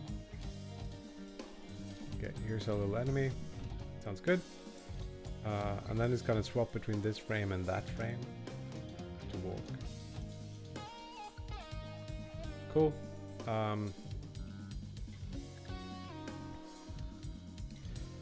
We will make a detector, so an area 3D, area 2D with a collision shape inside that's circular and quite big.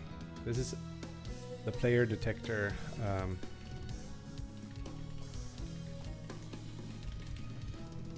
Yeah. And this is only gonna be colliding with 2, which is the player's layer, I think. Did we name it? 2, yeah.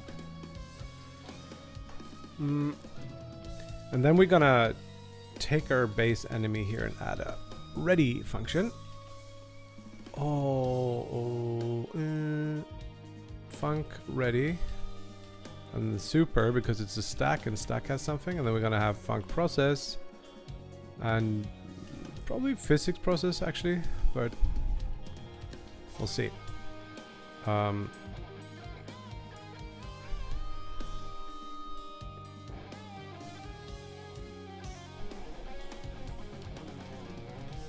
It doesn't have anything to override it in stack. That's strange. Didn't we have a... Oh, we have enter tree. Cool. So then we don't need that. Go away. Export. Var player detector. And then we can just check like... destination is gonna be vector 3.0, which is the fire, like center. But if player detector has overlapping bodies, player detector.get overlapping bodies 0 should be the first. That should be the player. We just set the destination to be that. Global position. So we want to move towards that. And then we just figure out a speed to move at. Speed. No, it's not a vector. It's a float. And it should be...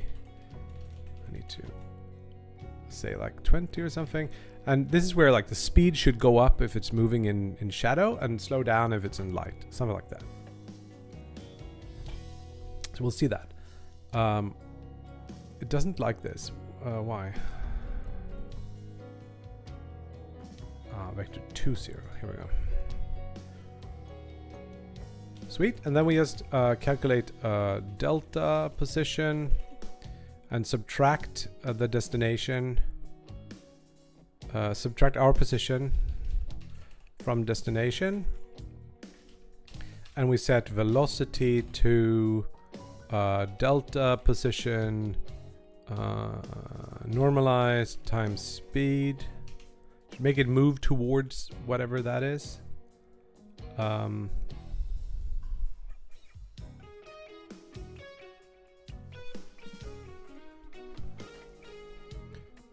then move and slide. Should work. This is the very basicest. I didn't set up the thing with the stuff.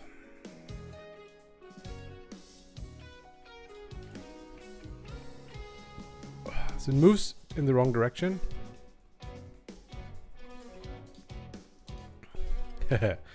We could stack things on him. Yeah, cool. So we override merge and we just get the damage that way. Cool. Wrong direction. So we need to subtract our position instead. And then we need a sprite.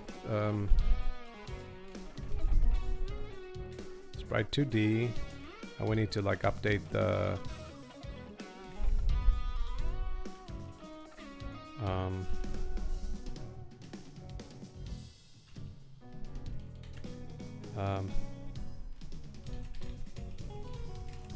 frame plus equals delta times, let's say, how many frames per second do we want?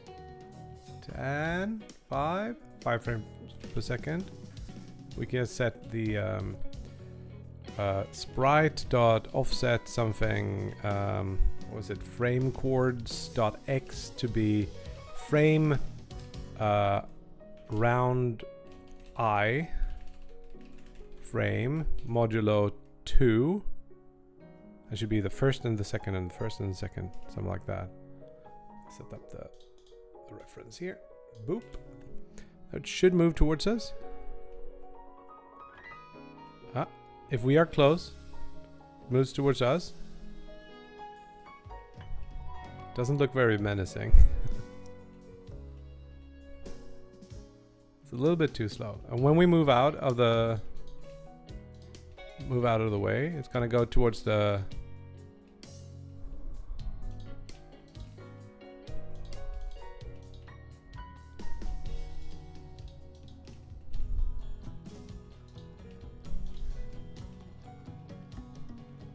cool.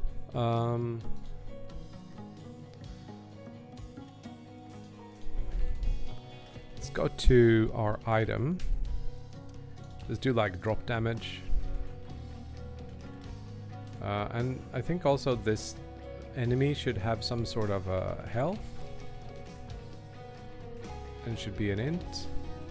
And it should be something like 10 to start with. And this drop damage that lives on the items should be 1. Maybe it should be 10 and the base health should be 100. Yeah. And max health is also 100. So we can draw a little bar on top of them. Let's do that directly.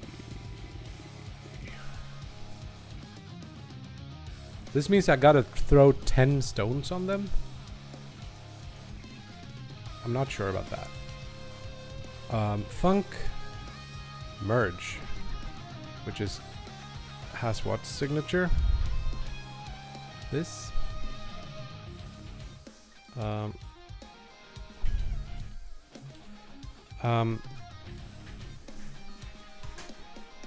So I override this. Do I actually want to stack things on top of this? I don't think so. So let's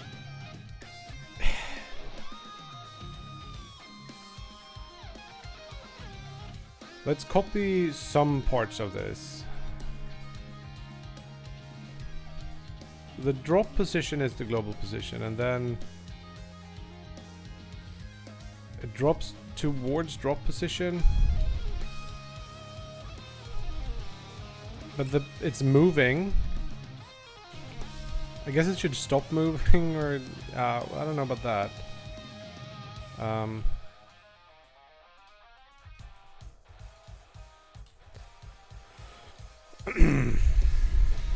So this would be the exact same. And this part here is where it's actually moving things. And when it's done, we should just do like instead of, we'll do item.queueFree here, and then we'll do like a time.wait.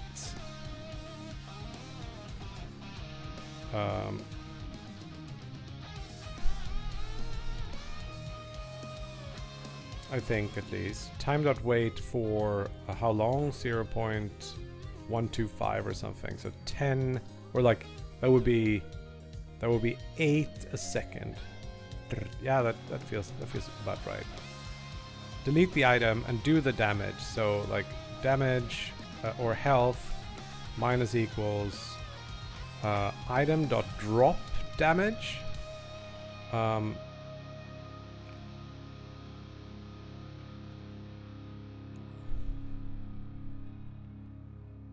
I think, and then Q free, and then if it's dead afterwards, if health is less than or equal to 0, let's just Q free for now. The entire thing should work. Also, we should make sure that the enemy is not pick-upable, even though that would be fun. So now I'm like, rock. Throw a rock on another thing.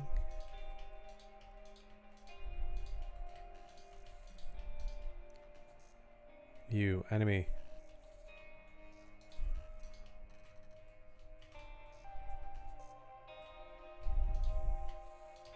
This is a little bit hard to... Boom. Okay, item weight. Previously freed. If item, if not is instance valid, item, continue. It'll happen sometimes, but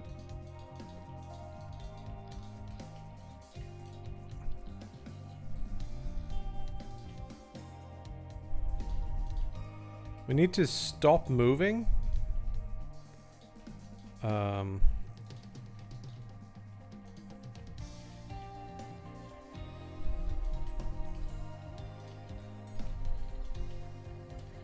Have I thrown 10 things at him? There we go. Stop moving while we are getting merged.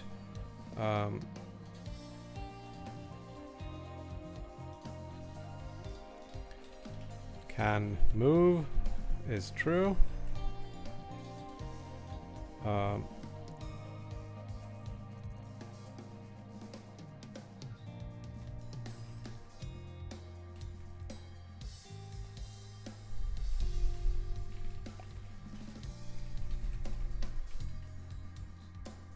We say like can move is false. We do another one down here. Can move is true.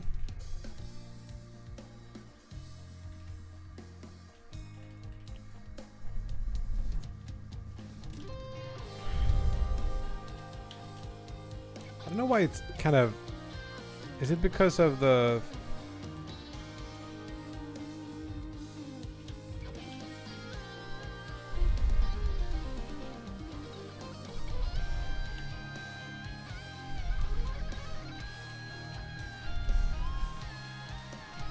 This combat system is more finicky than fun, but I guess it works.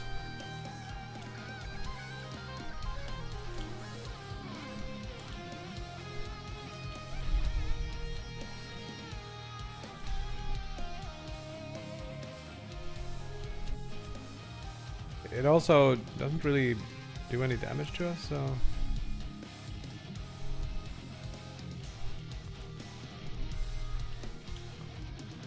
Come at me, bruh. Boom.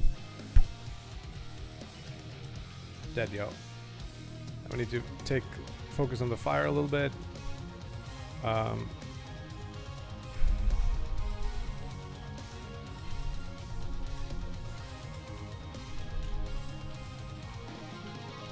So now we can make a prefab out of our little enemy there, and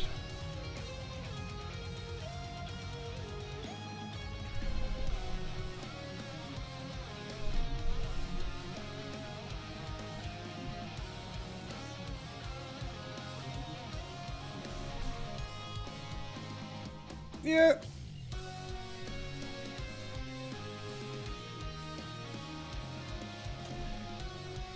Just spawn them. We also need to do some damage, so I'm gonna duplicate our player detector and call this like damage area, and then we're gonna make sure this one is much smaller. Nope. See what happened? It hard this. Not unique, so it changed the size of the other one too.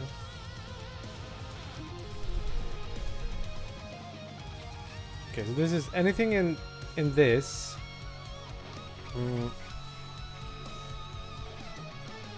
damage interval is gonna be every second.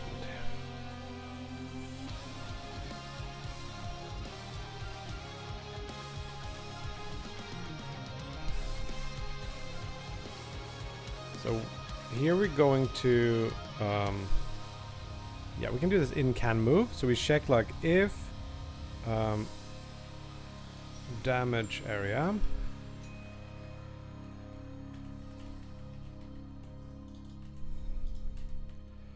has overlapping bodies for body in damage area get overlapping bodies.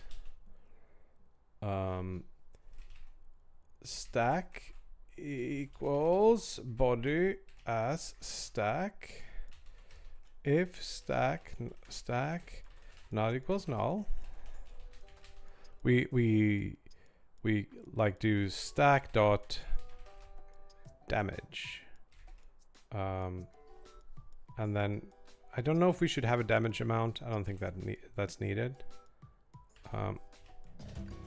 but or like it should just be like destroy first. Let's call it that. Item.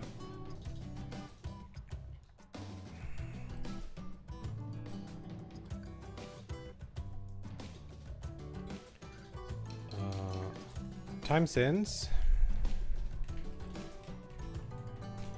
lost damage is larger or equal to damage interval, and slop this together in like a cute little parentheses, and then reducing damage. We just set this to last damage is time now. Yeah, that sounds good. We just need this function, destroy first item in stack. Stack GD.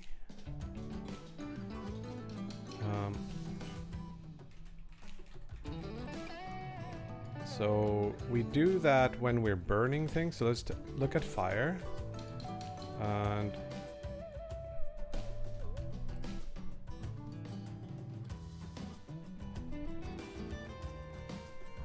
we just remove at 0. We do all the things except for the health thing.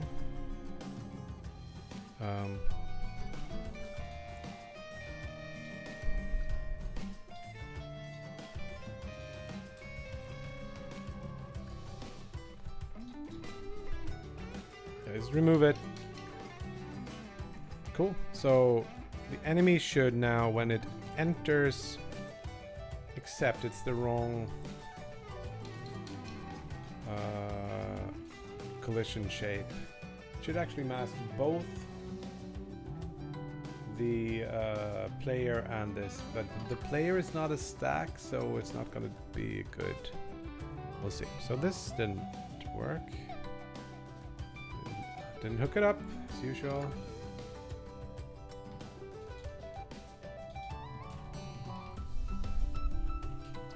So now we find like, let's put something in the way.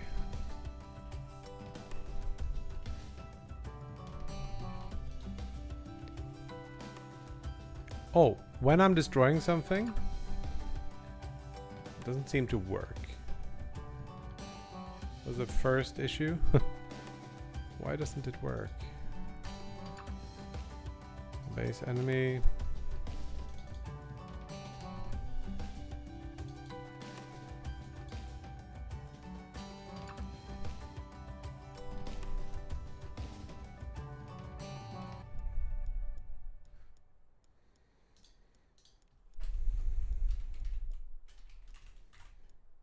Is this happening? Oh, also when the stack is empty, we should destroy the stack. Forgot about that.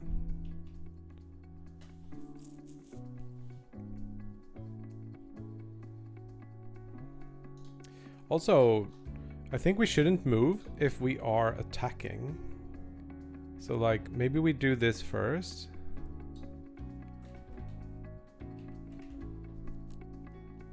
Um,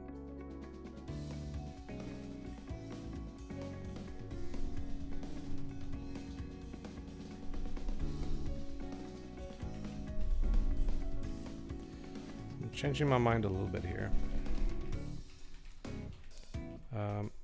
Mainly our issue is that it didn't work.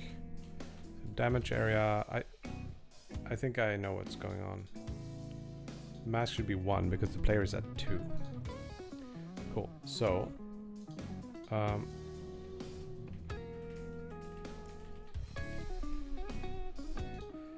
this is not good. If we can move, we get into this, and then we say like, okay, so damage area has overlapping bodies. Sounds good. Then we do this, and then this lives under there. Yes. Lost damage is time now. For this should work. Item to destroy item 0. Right. So if items size equals 0, queue free.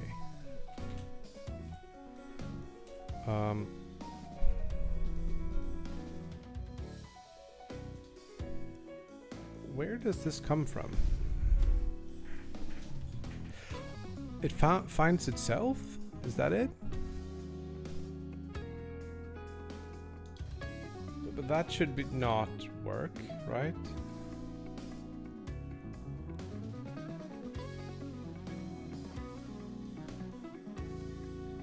I wonder if there's ignore parent or something.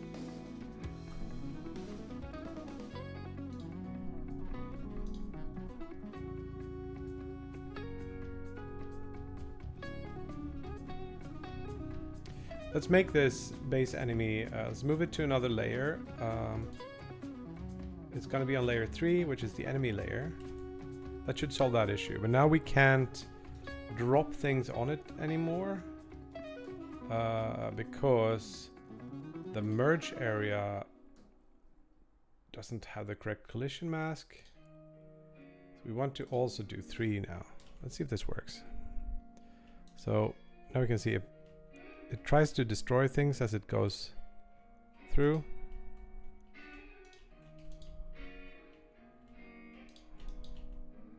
Ooh.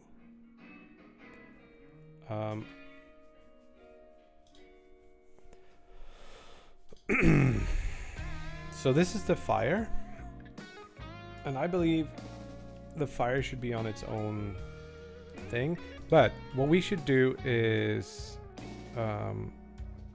override this on the fire. Why not? Funk, destroy first item. We could just do pass, or we could actually do some damage, so we just do like it feels like it should be doing a different thing when it hits the fire. So instead of checking if it's a stack first, we check if it's fire.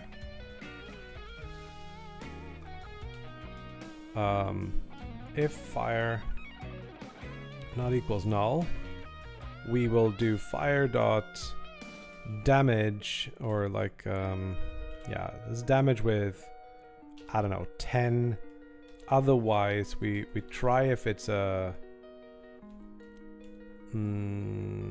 something like this, I don't know, but this needs to exist. So fire damage.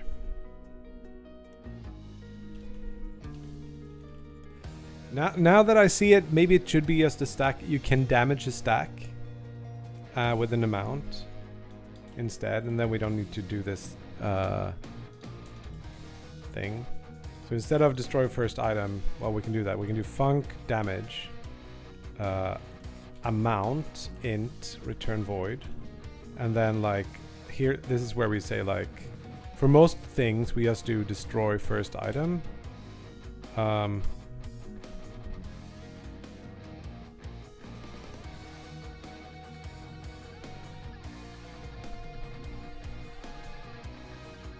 And then this is what we're using in base enemy instead. So we just do, regardless if it is this, we should do like damage, damage amount. It's 10, but it doesn't matter. Maybe what is in a stack should have different health amounts.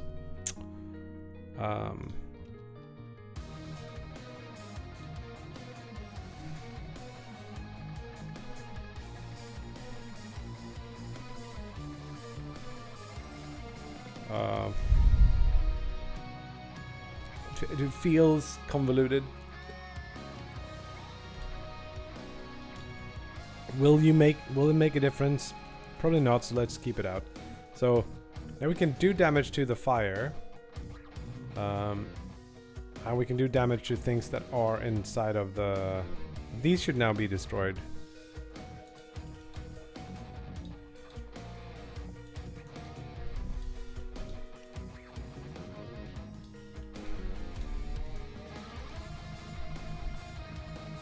See if we can do damage to the fire as well.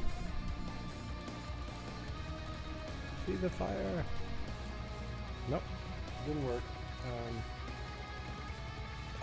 We forgot to do the override on the fire. Funk, damage, amount, int, void. Are we jamming? Yes. We be jamming. Super, we don't need to do super. We can just do health minus equals amount. If health is less than or equal to 0, we do, we die. Funk, die. Q free. Change this to die.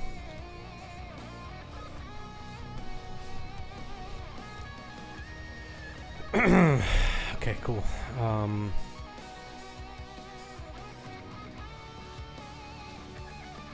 Now it's gonna start doing a lot of damage to the fire.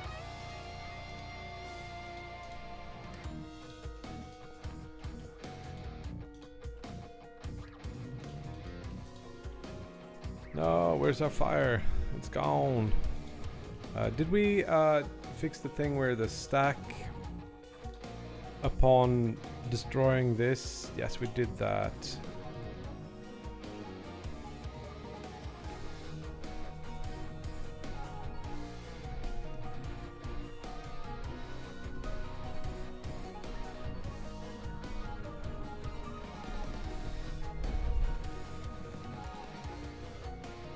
Okay, so what we want to do is just like what? Oh, we can do damage on the base enemy now too. We will override that. The same thing we do with the. We probably should have like a health stack as a thing, but not now. Copy this over to the base enemy. The damage will be overridden. We don't really have a die. Funk die. Q free. So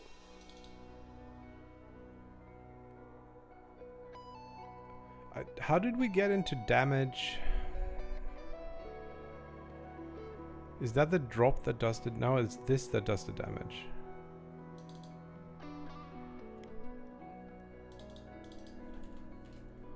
Okay, I'm a bit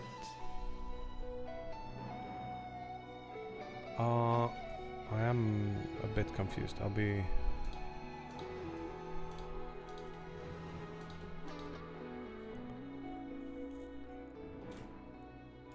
What happened there?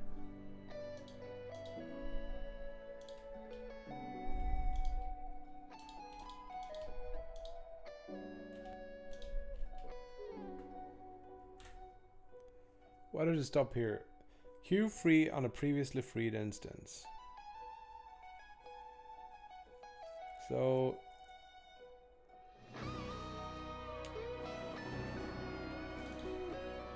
somehow an item.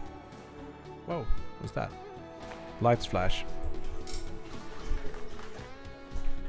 An item is still in the. Some of that got destroyed.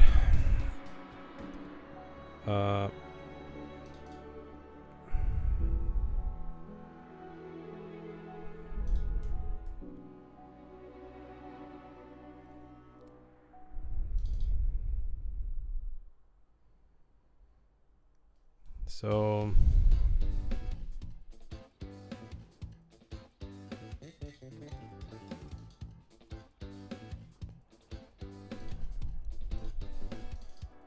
the damage gets called somewhere on the base enemy, which shouldn't happen because we have overwritten this. Am I dumb?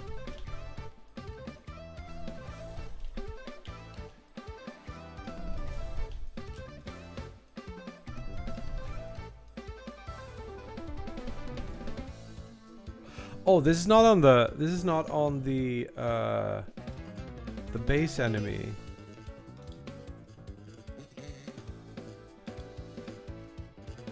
This is on the stack that has been destroyed. So I guess the stack.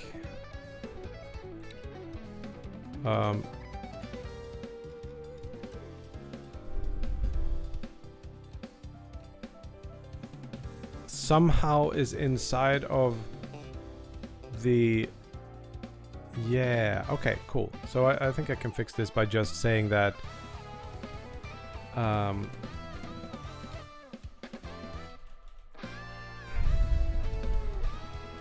and stack is instance valid stack. I think this should work. Oh, create a little stack here. We throw it on the dude. No, what the heck?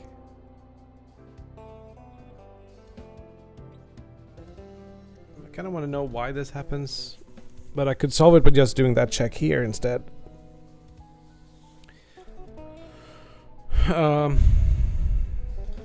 This is where I probably free things.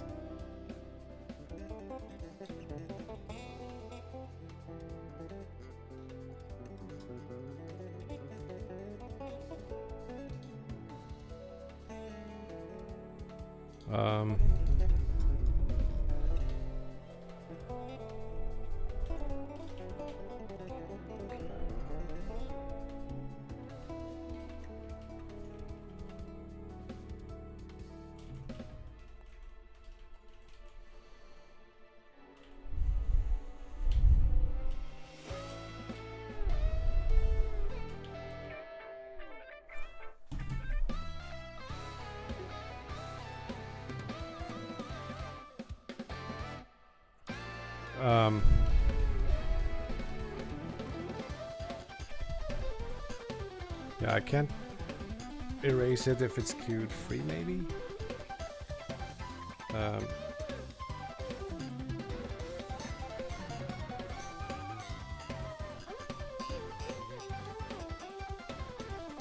We could do another way would be to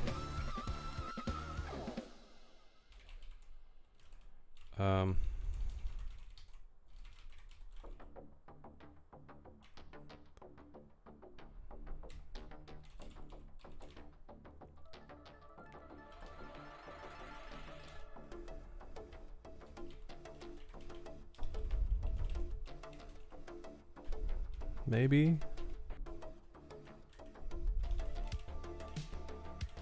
because I want it out of there and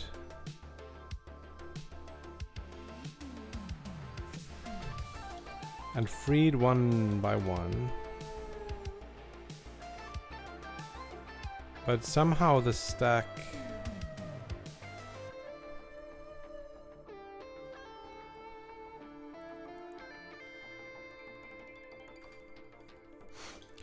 we can add a little thing here.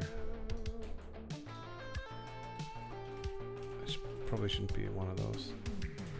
Is dropping will happen during the drop, so because there's some stuff in here. So we cannot hit something that's dropping in base enemy. This feels like I should be doing this in some other way, but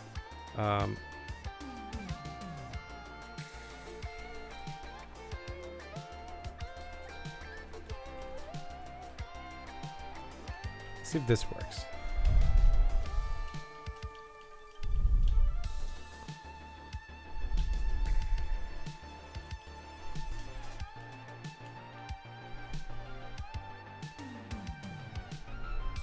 Now we get another error. Now it's out of bounds. If items size is larger than 0, we do that. Otherwise, at this point, we should just queue free ourselves, or because there's no die on the stack.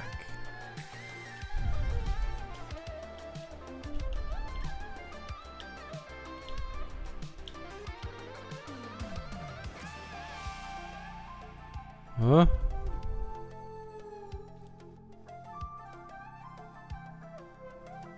What happened now? I try to pick up the stack that is being dropped or something. Carry. Where does this happen?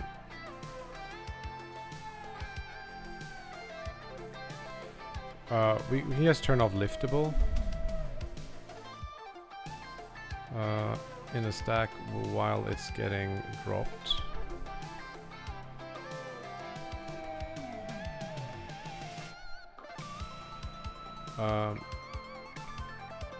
Now only things that were liftable before can be dropped, so it's sort of okay to do that.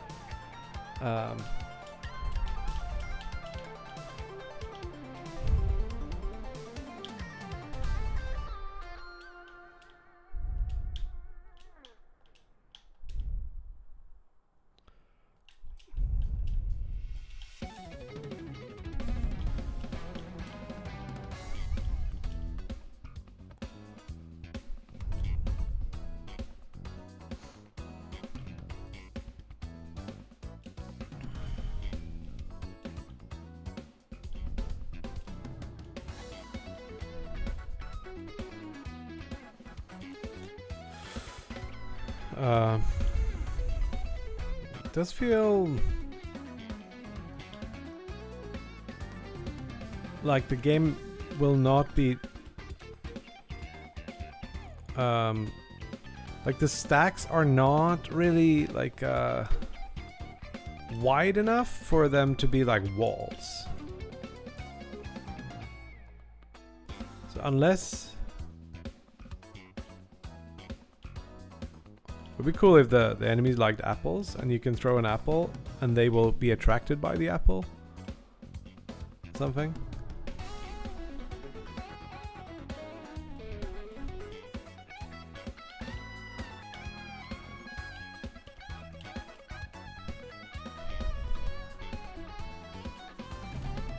But yeah, it's whatever. Let's put in an enemy. We just gotta try things, I guess. Enemy inside of enemies. Base enemy, that's okay. Get rid of that. The game should now spawn the enemy somehow. We're gonna need the enemy prefabs. Should be an array of packed scene. And then we're gonna get some enemy spawn interval. So you spawn a new enemy every 5 seconds to start with. It takes a while for them to come in. Maybe 10 seconds.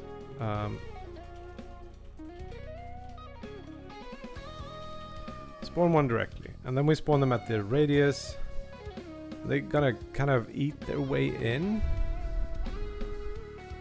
So then I wonder if it should be like, Yeah, Rockadoodle. Welcome, Raiders. How you all doing?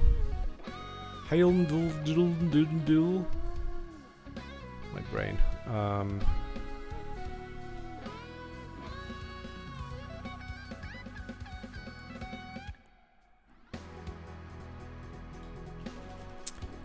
If time since it's getting hot in here. Let's open the window a little bit. Take it easy. Have a good one. Time since lost enemy spawn is larger than enemy spawn interval. Larger or equal to, technically. And when I figure out like a position, it should spawn somewhere within level radius minus 100 and level radius. And then we get like a spawn position. And then we can just spawn an enemy there. So enemy is enemy prefabs pick random. Add child enemy. Who wants a cold kebab? I could go for it. Oh, winter coating. Sup?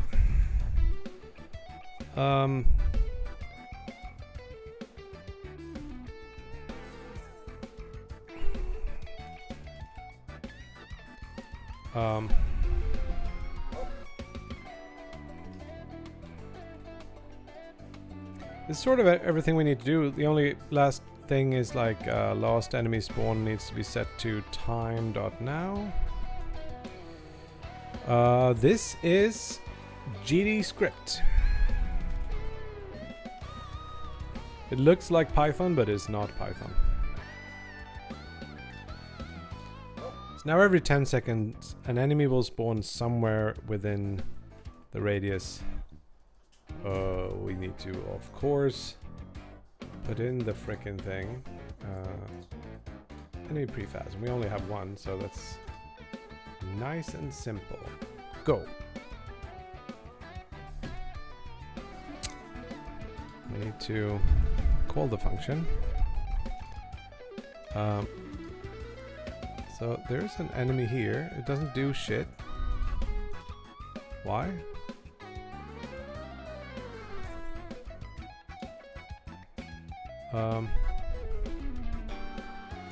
What's the level radius? 600, so it should be like pretty good.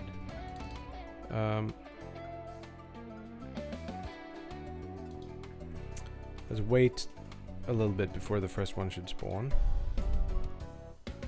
Yes, I make everything. Let's feed our little fire here. Make little stacks. I do think this kind of looks terrible though.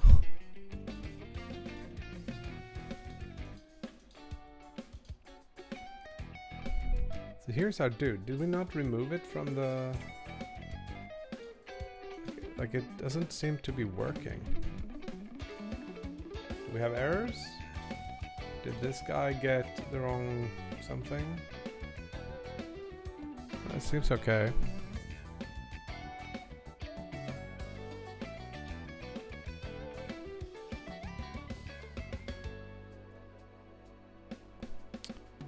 Is a Godot specific language? Yes. Currently learning C++.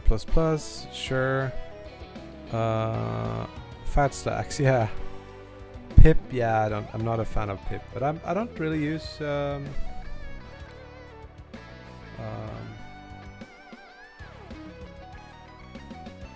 Oh wait, I know why the enemy is where it is. Because we're not placing it. So let's go game. Enemy position equals spawn position. There we go. Now it should be in some place. Scorn? Or you mean scones? Or the game Scorn?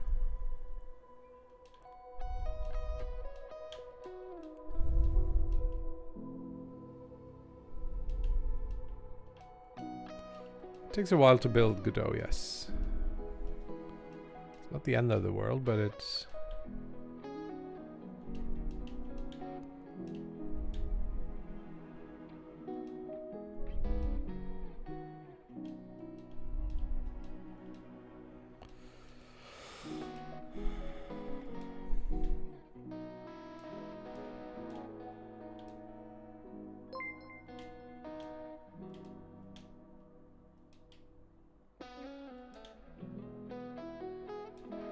So, is there any enemies out here?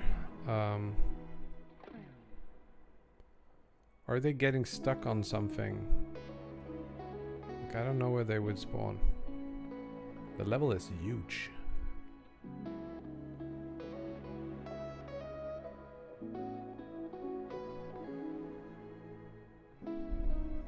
I think the enemies didn't really move for some reason.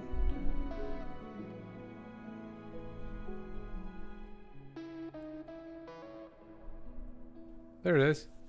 Why are you not moving, dude? Hey? It does destroy things. I feel like I don't damage it. Oh, yeah, it works. But it doesn't move towards the center for some reason. What is that about? So...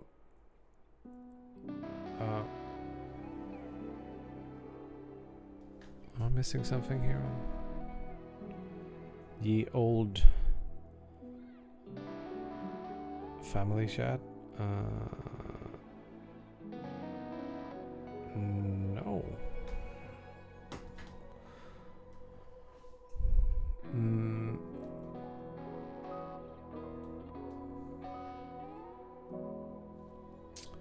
Doesn't it move because it finds itself? Like the base enemy damage area collides with only the, not the player, but all the other stuff. Cool, I guess. Oh, maybe the player could be a stack as well, because the player, when it carries something, it would be more or less just... Oh, well. Later, maybe. The player detector has a mask of 2, sounds good. Damage area has a mask of 1, which seems correct. And what's the logic?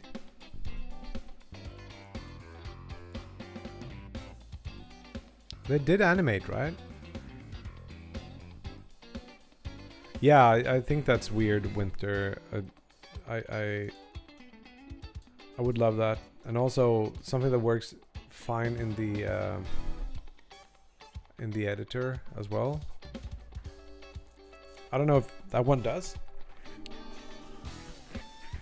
But oftentimes I want to just quickly draw a line or debug something in the editor window. It's not that simple.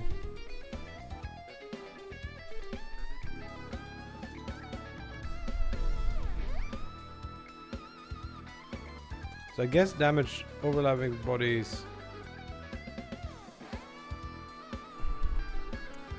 somehow. Okay. So let's set like did damage to false, and then we set like did damage to true. And then instead of this else clause here, we say like, if not, did damage, do these things.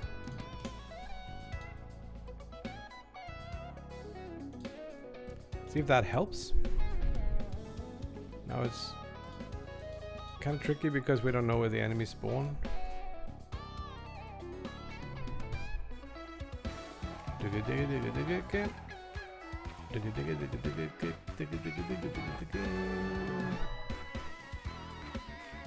We just spawn a shit ton of them.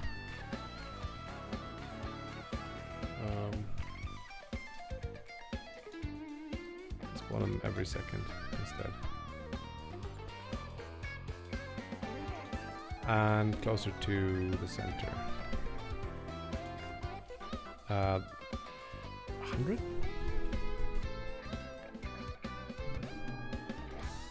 Here's one. Now it's chasing us at least. Now it's gonna destroy our fire, so we gotta kill it.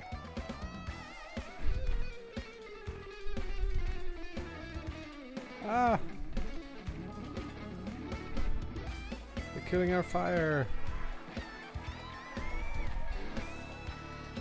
It would be cool if some of these were like grenades, so I can kill multiple at the same time.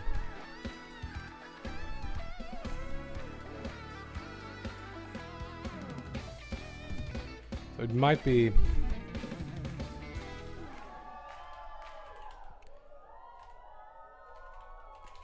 This is just trash code, so whatever. I will figure out why that happens later.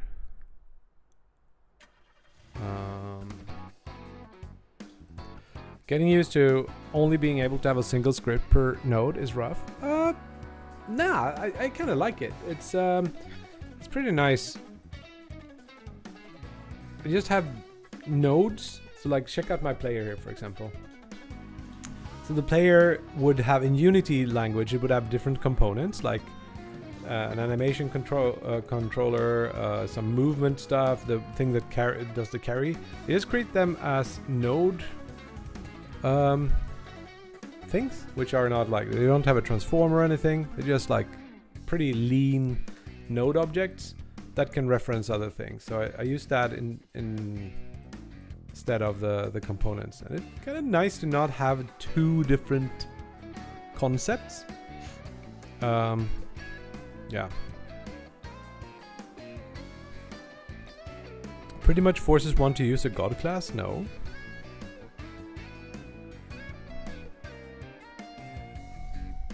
Do you think? Or how do you define god class?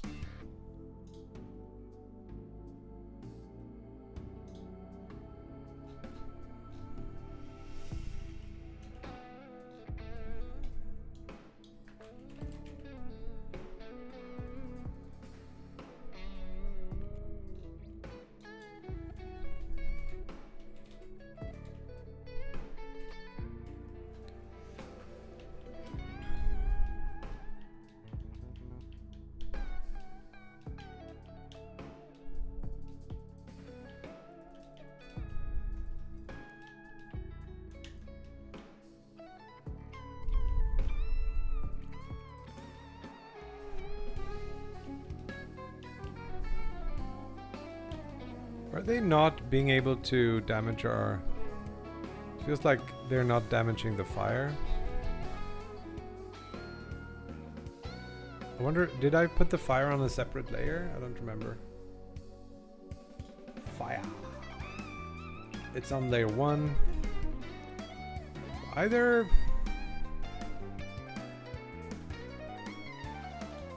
I don't know. Base enemy... It used to work, I'm sure of that. If you can move...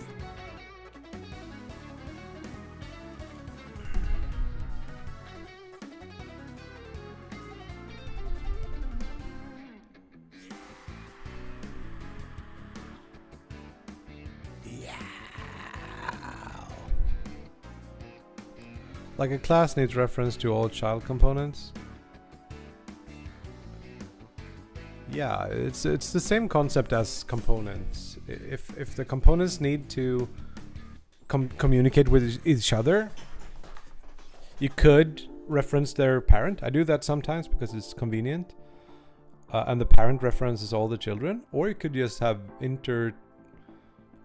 component references, which is, I think, better usually. Like, for example, my player doesn't really even have a script at this point.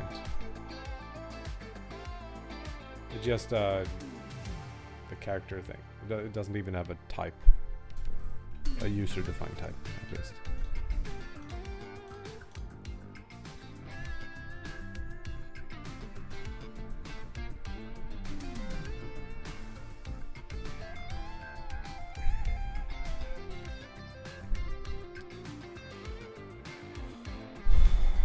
So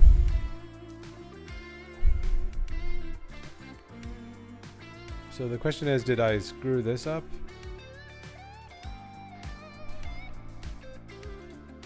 I don't think I did. So why don't the enemies damage the fire? You know what? Let's separate this up, because what I actually want to do is kill them whenever they touch the fire.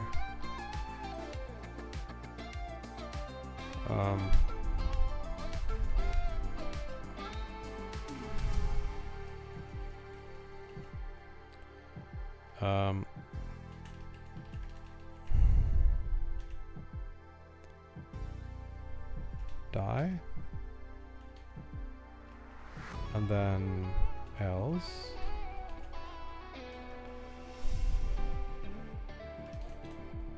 Fire, do damage or damage. Damage amount. Man, this is getting weird. And then die. So yeah, I don't know. Yo, Mind Rage, how are you doing?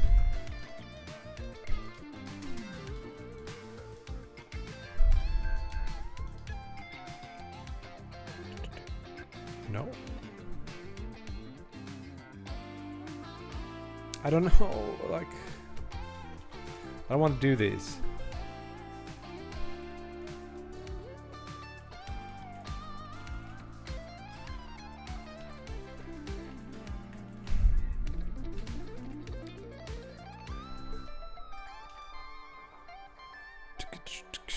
Slept in.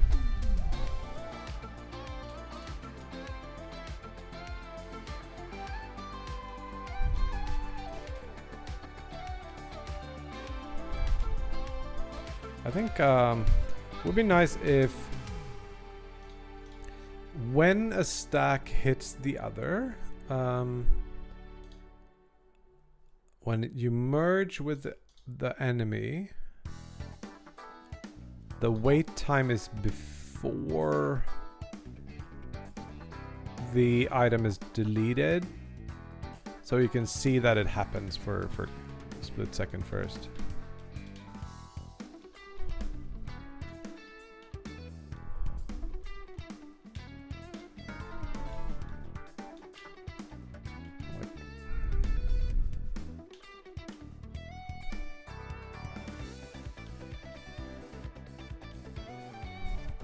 I don't think they're damaging anything. I don't think my...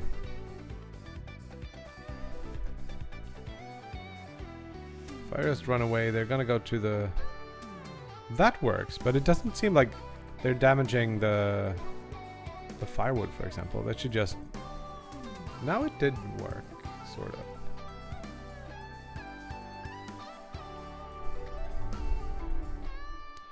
of. The theme is Alchemy and Shadows.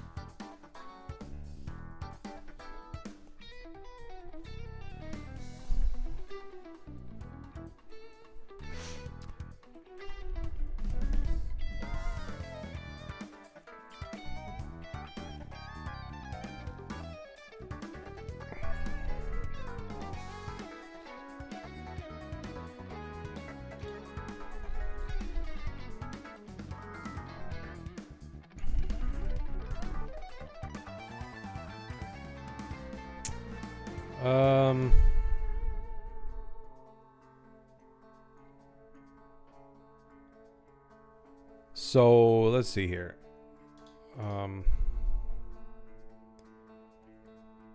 Seems like it's sometimes it's working and sometimes it's not.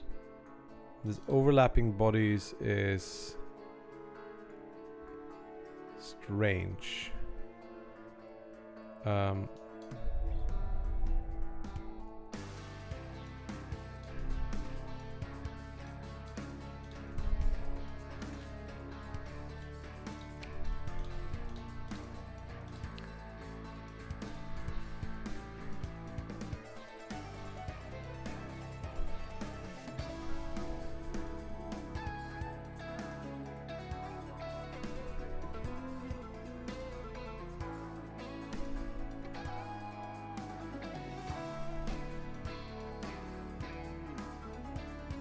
Yeah, there's some. I made a thinking error somewhere.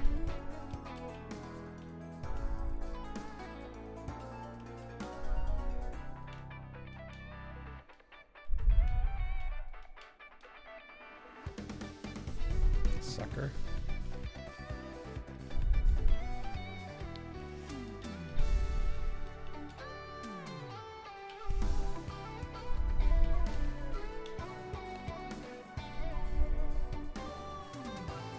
Okay, they're killing my thing, and now I'm dead.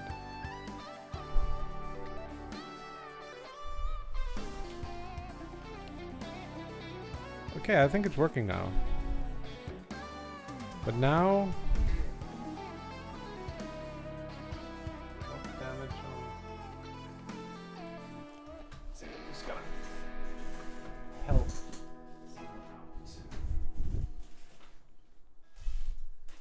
The summon is a little...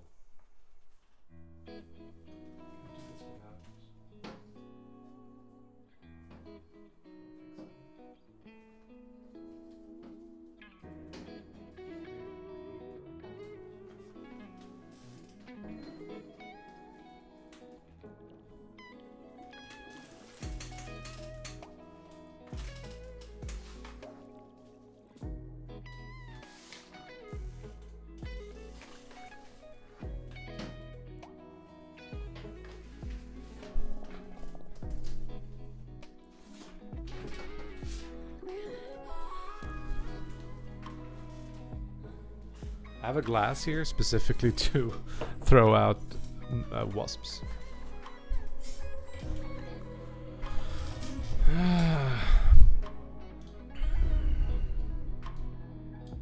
Hiroshi. Yeah, been a while. Do remember your name though. How you doing? How you been? So at this point, it might be that the item has been destroyed for some other reason, which I don't understand, so...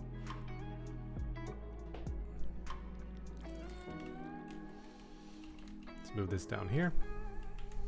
Try again. Now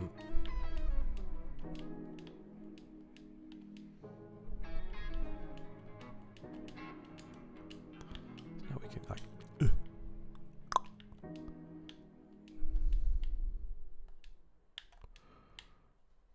Actually, like...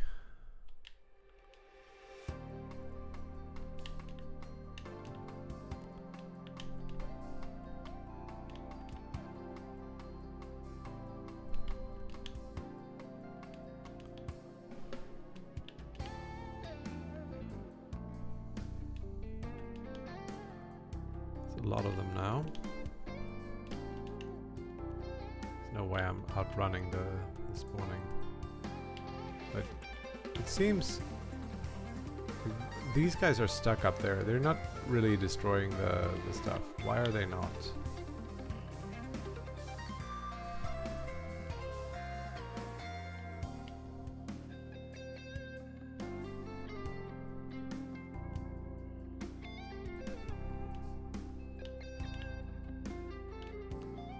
A lot of the time it seems my enemies are just like not interested in destroying the things it's hitting.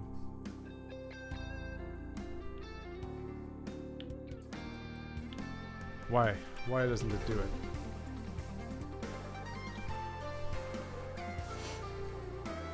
You've been... Okay.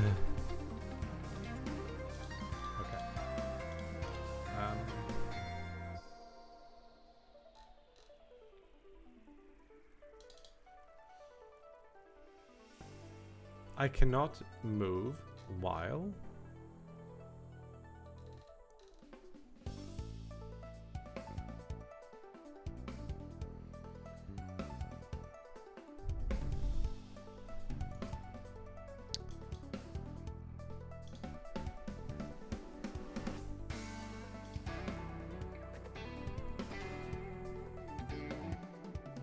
Nice.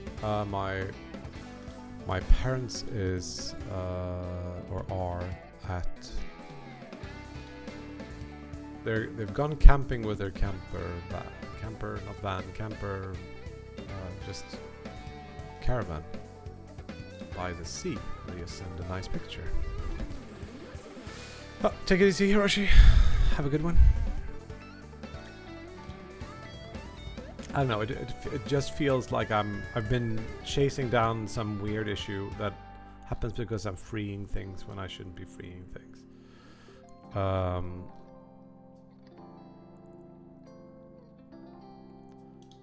And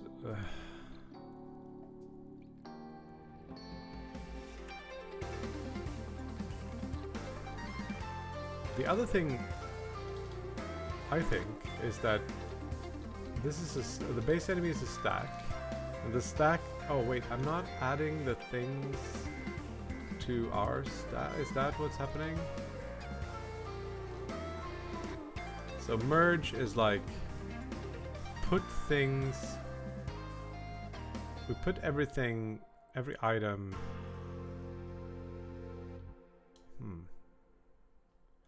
Can we just do the thing where we say can move is false, and then can move is true? So we just wait for the drop, and then we add all the items to our. Is that what drop does? The drop just moves things, right? I think. So then we just go through all the items in the other stack and move them here, just like we do with regular stacks. Merge. We just do this. Oh, that's the first thing we do. Everything is now here, and it should now also like be moving with us. And now I just go destroy the items, and then they do damage to me. That should also move them, so it's not like removing upwards. Now we go through while items size is larger than 0. Destroy, well,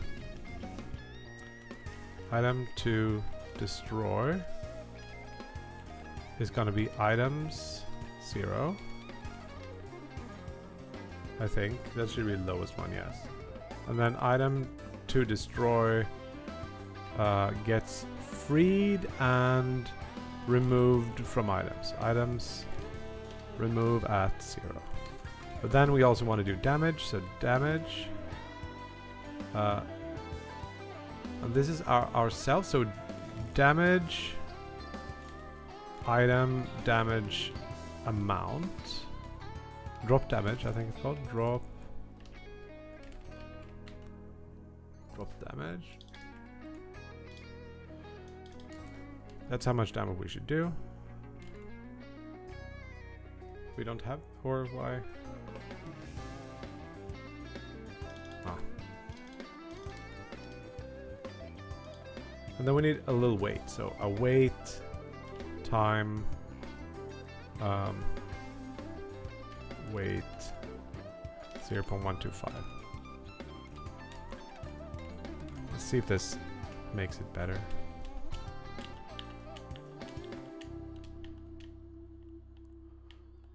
Die. Boom, boom, boom.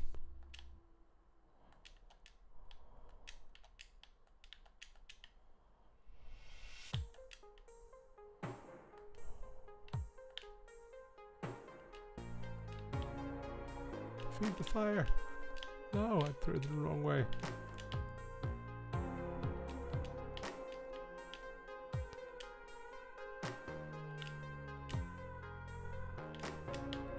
I'm dead.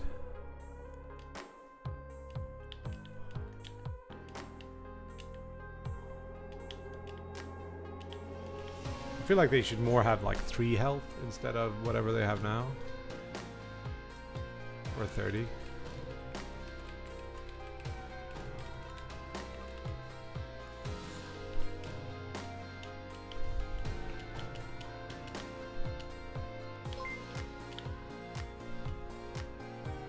Now, it still doesn't do damage properly.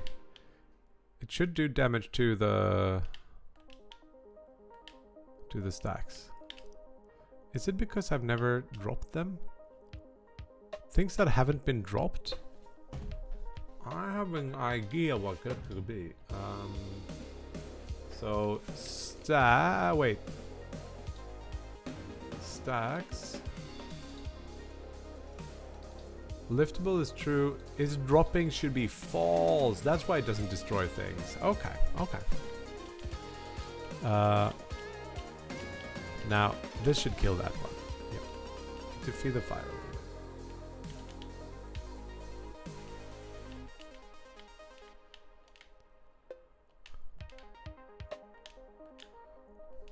Okay.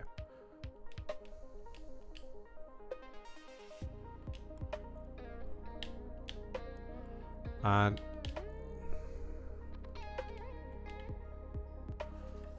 now everything seems to be working. Sweet! Now we can take the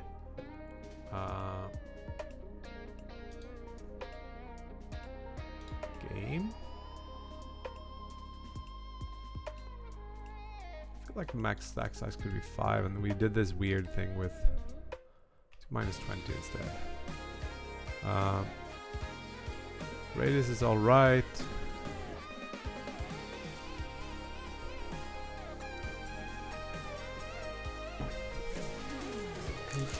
Crisp step.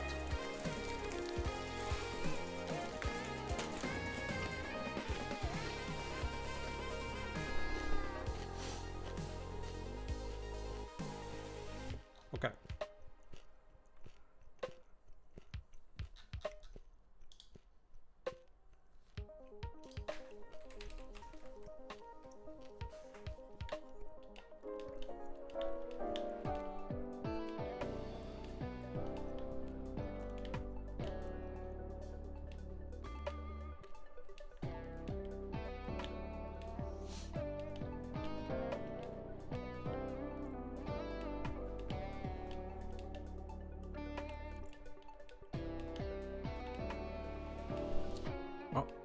Attack.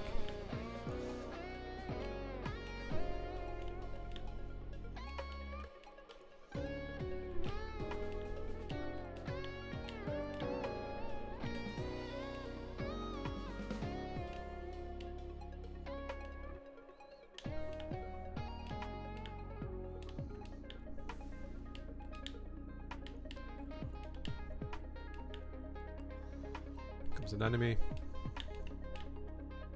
Oh, got him. Now, there's some feedback loops in here that are interesting. Like how feeding the fire with the step that's close by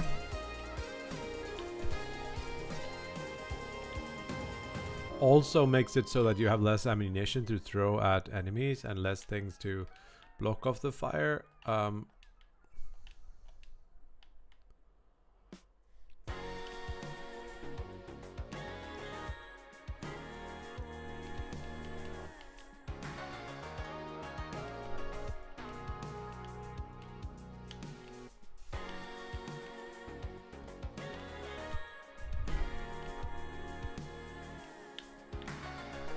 No.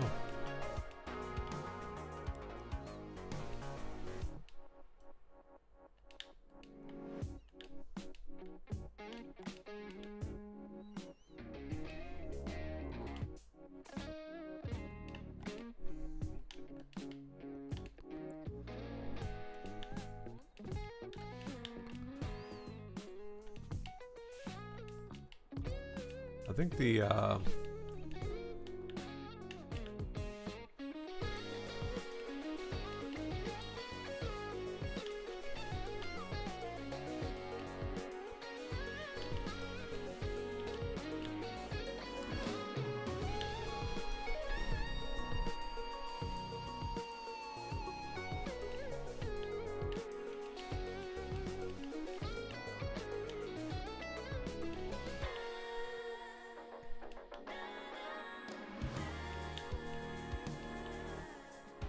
if we had something that would attract them more than me and the fire, I think you could build a defense a little bit more around here, and especially if you had something like turrets.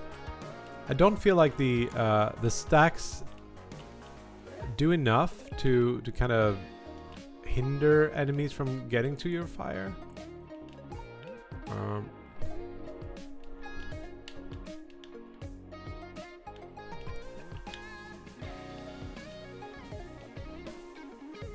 Also, like,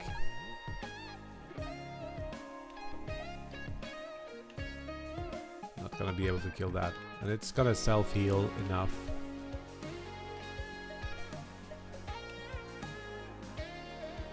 The question is, like, do we want, like,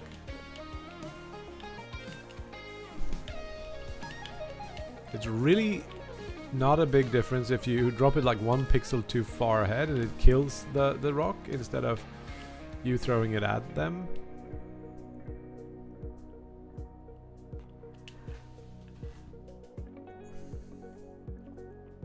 I think they're also stopping.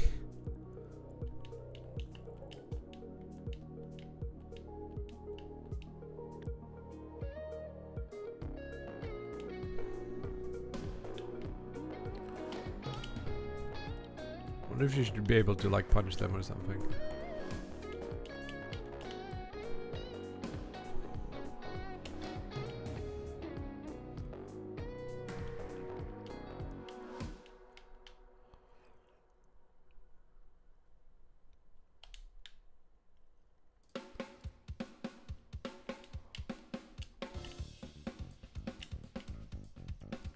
Killing enemies maybe should give you some resource.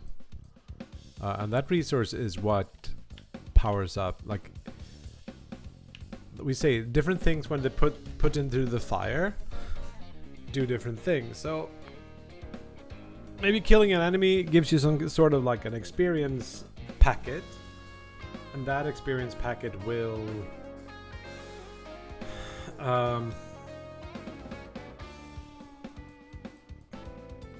when burned, level up the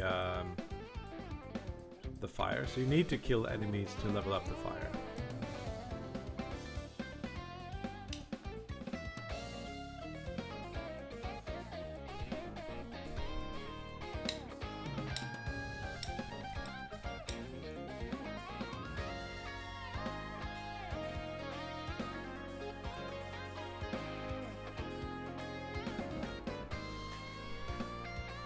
I believe that could be cool. But I feel like I'm also a little bit running out of energy here. My girlfriend and kid is coming home in a bit. I want to clean out the kitchen and take a walk and a few things. So I think I might be done for the day.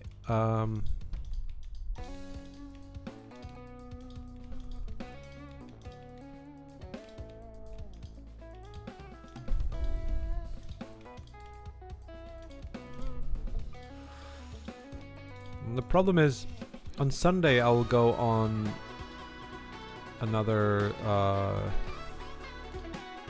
little vacation, so I don't know like exactly how this is all gonna pan out. So we'll see what happens. But let's raid someone, and I gotta take a break. We'll see when I come back. In 2 weeks, I will be back full time.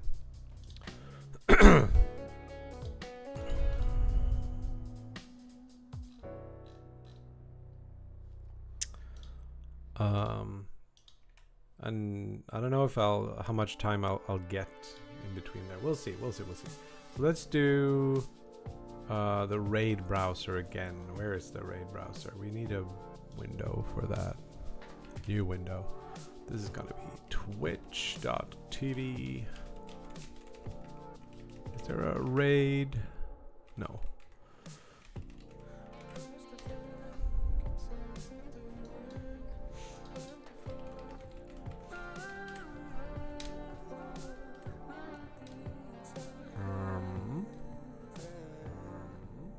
Do we raid cakes maybe?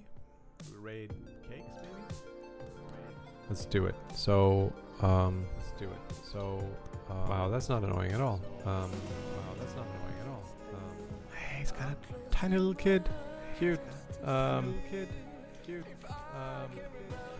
Please wishlist. Please wishlist. Please join the Discord. And we'll see each other soon. So be nice. Nice to cakes. See ya. Be nice. Nice to cakes. See ya.